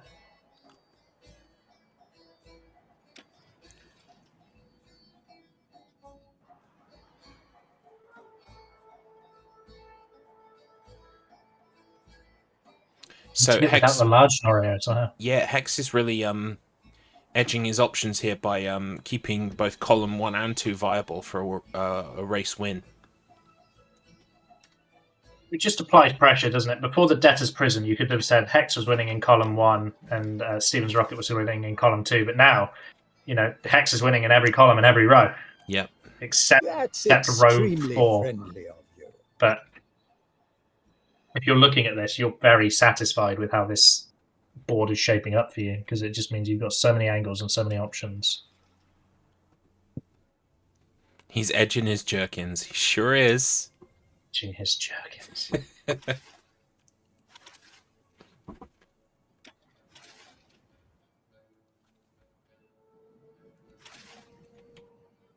For a lot of these objectives remaining on the board, that sort of row 1, column 3, square, reach nobleman stage, that's going to be a default, as they've said. Just about every formation except column 2 requires nobleman, so yeah, they will both pick that up eventually. But I know one thing is, if I'm in Stevens Rocket position, the second I see Hex reach nobleman stage, I'm panicking. Because I know how many of the objectives are locked behind nobleman stage. Yeah. I know from an information perspective that Hex can't get them because he's not there. But the second you see him light that up and say, "Hey, I'm at nobleman tech," you're like, "Oh, great, he can go anywhere." Every time Hex hovers over one of his docks, I think he's going for his harbour. Oh wait, he's already done that. No, he hasn't done the harbour. No, that's Stephen. I'm surprised he hasn't done that. Interestingly, I don't know when we missed it, but we do have to call it out. Stevens Rocket did pick up the 6 stage 1 attainments. That is a dual marked field now. I don't know when I missed that, and I do apologise for missing that. It wasn't long ago, honestly.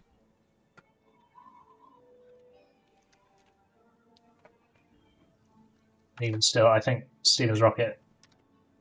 If you're in Stevens Rocket position, you need to not panic and you need to go. It doesn't matter how many he gets, so long as it's not a bingo. Yeah. And he just needs to. Column 2 was his charm. He just needs to ignore what's going on elsewhere. It's not a lockout bingo. You can't block what Hex is doing. You just got to focus on you. Stick to your plan and get there. You can always be sure of a hospitable welcome here.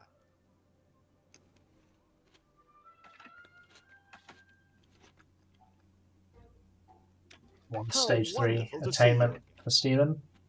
That's stage 2 attainment.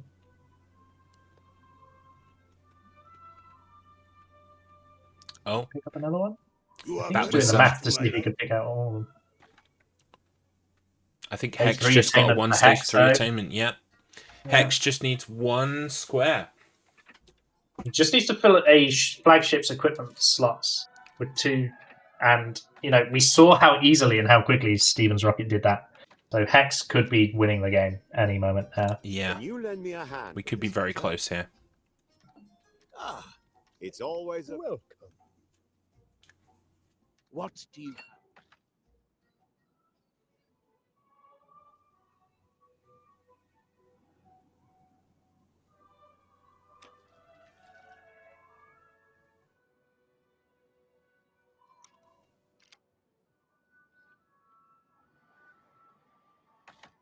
It's on the edge of my seat. I can see him. There it is. He's got one. He's got one equipment. Just trying to get the second.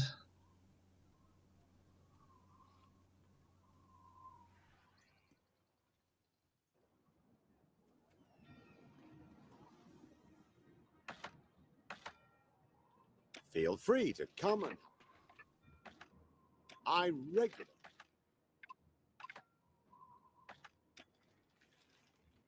He just has to. I think he just has to sit there until it's purchasable. Yeah. His entire run is now just going to be clicking on this dock to try and buy a piece of equipment that he needs for his boat.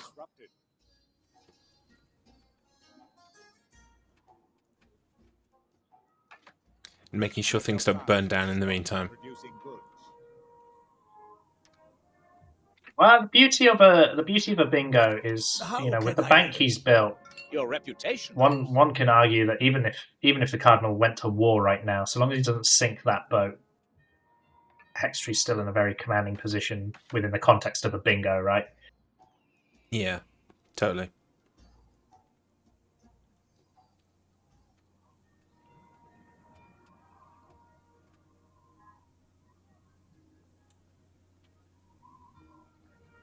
I have to see what our players choose to do.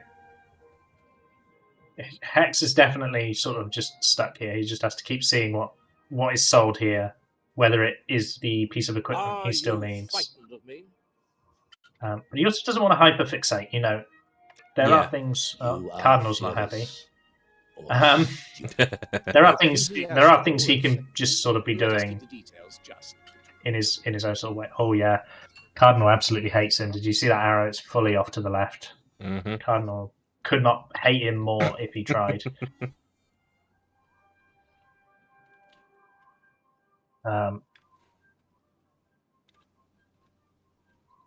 Yeah, you would want to be in sort of strategy games. When you're in these waiting positions, you could be doing other things, right?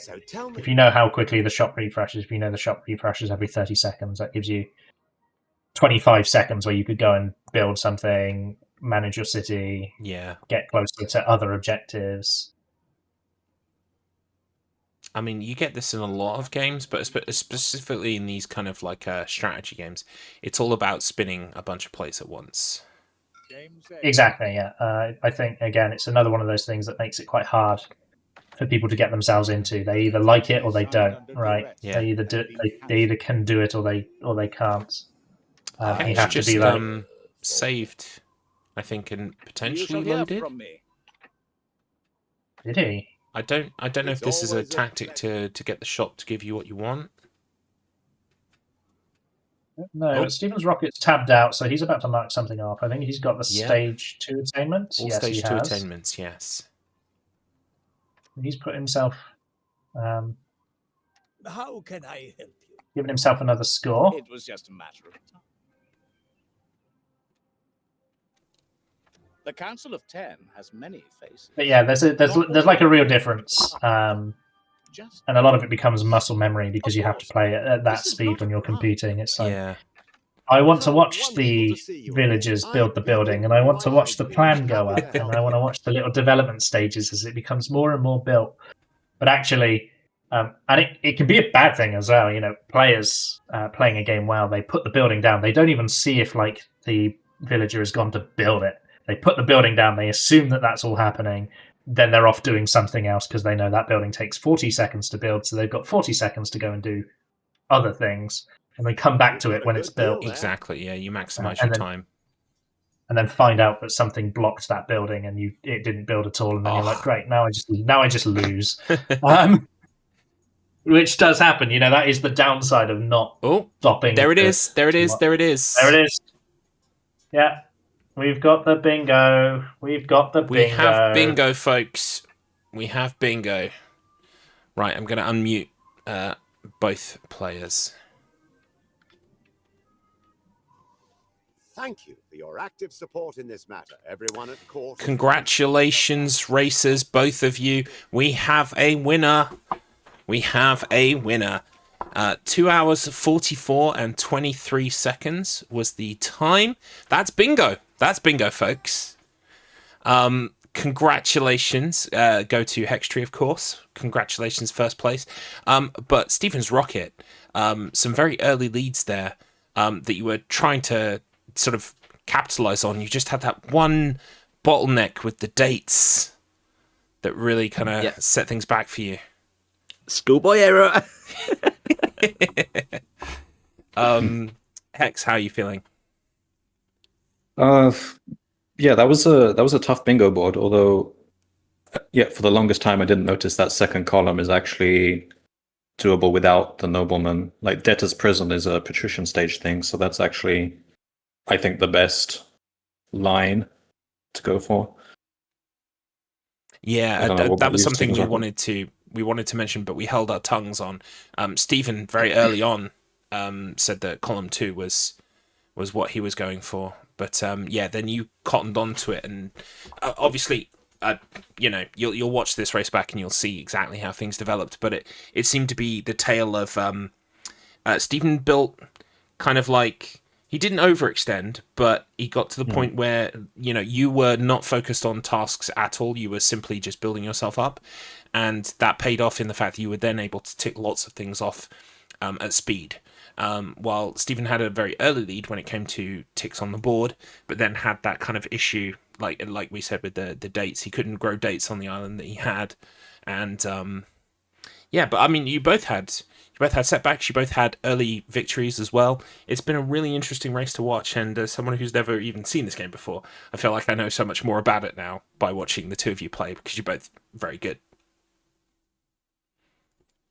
Yeah, I think I got I almost got pretty stuck at the end there. So to build a Debtor's Prison, you need to get patrician population up to like 1,190, and it was just stuck and not going up. I think you need the beggars to move into your city, because when the beggars move in, that creates more like ascension rights. And when the beggars move in, it seems to be RNG. I don't know what triggers them to move in. So for a long time, I was just waiting for beggars to show up. Well, it was an incredible race. I'm sure you two will watch it back and be cursing the sky, and also you know, cheering on your Did Stephen's Rocket get declared war? No, not quite. No, so Cardinal was just saying, "Give me money," and I was like, "Yeah, you can have my money. Just don't attack me." He declared war on me right towards the end, which was okay, bad. But I quickly bought one of those peace items that you just buy, and that declares peace for 15 minutes. Whoa, okay, yeah.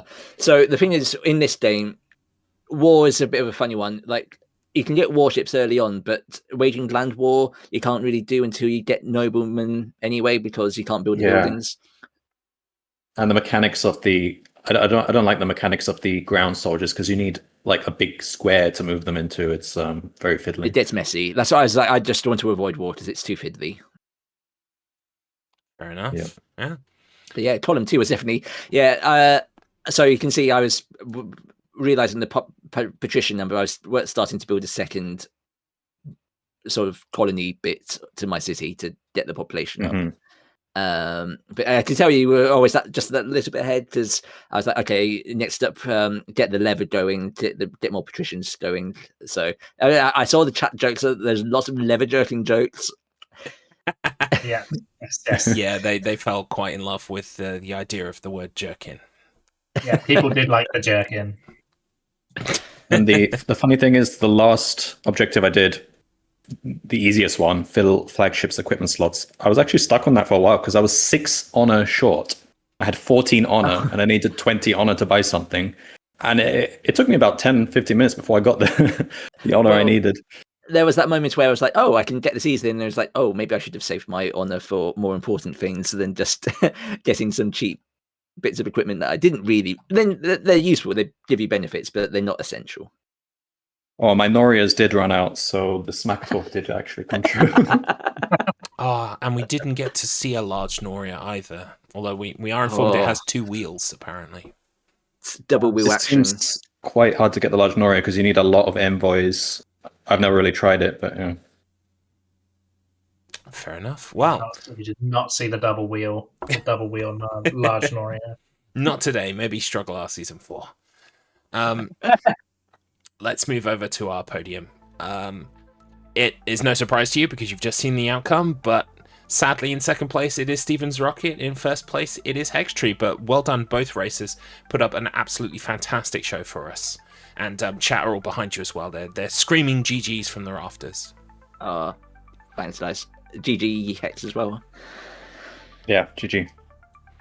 Cool. I think you can both be very proud of how that game went, and I was very impressed. Sort of, I was describing your position, Stephen. Like once you reached that island and you couldn't establish food because of your date problem, I was like, if this was a single player game, I'd have quit. I'd have just been like, start again. I'd just been like, absolutely not dealing with this. Leave. So but you did recover it. Like you did manage to clarify what happened. Did you accidentally pick an island to begin with which didn't have dates on it? Yeah, I picked because the other players had picked all the nice nearby islands. I set it on the big spice island down the bottom, and I was like, oh, spices, and then I completely forgot the bit about there's no date fertility. Dates is not a standard given everywhere. Milk is, but dates aren't. So then I cut my losses and I was like, okay, no, I'll just build my town to the west instead. Started on an island that does actually have dates and just use this as a spice island. Mm-hmm. But it took me too long to decide that. Because I thought I could get date seeds, and then it was like, no, it's the thing that he was selling was date tariffs. Like if you sell dates, you can get money for selling them. But I was hoping that he would sell me some seeds, which he didn't. Did you try like re-rolling? Oh no, I didn't. I maybe should have done that. That dice button, to re-roll your options. It costs, I think, like 50 on or something. 250 gold. It's like nothing. Yeah. Oh, it's gold. Oh yeah, nice. Yeah. I mean, very. Date seeds offered for sale. There we go. Oh no. Alas, Awesome. it all came down to dates. Okie dokie. Well, thank you all for showing up and supporting this fantastic race. Steven's Rocket, where can people find you and the things that you do? Well, conveniently, despite the play on words name, no one else is taking it, so you can find me at twitch.tv/Stevens Rocket. I stream Wednesdays and Saturdays in the mornings, so if you're sleeping or working, then that's fair enough. But playing XCOM on a Wednesday and sort of various multiplayer games, so Wildermyth this Saturday, I believe. Oh, lovely. Make sure you get that followed. And I need to settle the bet. Don't worry. Everyone is addicted to gambling. They're thirsty for those points. Understandable. Hextree, where can people find you and the things that you do? On Twitch, I'm Hextree_. Every few days I do some stream of usually some story-based game or sometimes some strategy games, and I also upload my videos to YouTube. Hextree, just search for Hextree. Fantastic. And as people have mentioned in the chat, you are currently still undefeated in your StruggleR campaign. You've got your next race coming up is Mass Effect. Yes. So Amara's in the chat if you want to say anything to instill fear in your opponent. A quote from Mass Effect, a very common quote. I will destroy you. Well, there you have it. And he's undefeated too, Amara, so watch out. I would not have been able to do today at all if it were not for the incredibly erudite and fantastically informed Loven Flufen. Where can people find you and the things that you do, sir? You can find me at twitch.tv/LovenFlupen, although I don't have a schedule or a plan, just sometimes I'm suddenly online, much to everyone's shock and horror. More consistently, whenever I do something I consider of at least reasonable import, you can find that on YouTube at Lavengi Gaming. There's some RTS playthroughs and hopefully a new show coming up, but that is entirely dependent on me making it. So who knows? It sounds good though. When the show is done, it will get lots of views. I'm sure. It sounds very interesting. I'm Garlips. Hi, twitch.tv/Garlips. You know. Oh yeah, sorry. Oh sorry, that was really rude. So Garlips, where can we find you? Twitch.tv/Garlips. Most people try to avoid me and not find me, but if you're one of those strange people that wants to see me, you can see me there. This will date very quickly, but this week I'm playing Silent Hill F. That's coming out. Well, I get access to it tomorrow, so I'm going to be playing that solidly all week. And I've also got a race this week, which we'll get to now because it's time to show you all the calendar. So, here are September's races. We've only got one left now. It's Eat Lead, the return of Matt Hazard, which is going to be on Thursday evening, UK time. Please do look forward to that. It's myself versus Mr. Matt Internet. We are both the only runners of this game, but Mr. Matt Internet has recently discovered tech for it. In the pursuit of a faster time in practice, he's discovered more tech, so I'm going to have to learn some stuff, which is not great and really makes him the favourite for the race as far as I'm concerned. But we'll see how that shakes out. And then if I take a quick glance over at October for you, we've got an Alone in the Dark race, a trilogy race, 1, 2, and 3. That's myself and Love and Floofin, of course. And I don't fancy my chances there either. But one place... He says that. He says that. I took one look at the Alone in the Dark race, the speedruns yesterday, and I went, I am out of my depth. Well, see, you've at least had you've done that look, that cursory look. I've not even done that yet. So. But good luck when you do. Thank you. But one thing I will be very sad if I lose is the Doggy Up race against Taylor84. Taylor84, ironically, for a game about going up, is going down. He's going to burn that day, so please do look forward to that. It's 2:00 in the morning UK time on Monday, the 6th of October. You can see here we've got other races in October: Tomb Raider, Alt F4, Mass Effect, Mega Man, all of the things I told you last night. Let's take a quick glance at November 2 because it's an embarrassment of riches. We've got so many good things coming up. We've got Ghouls and Ghosts, Titanfall 2, Dynamite Heady, Mario Party 4, plus those Zelda races we were talking about, Resident Evil 4 Randomizer, Echo the Dolphin, Peaks of Yore.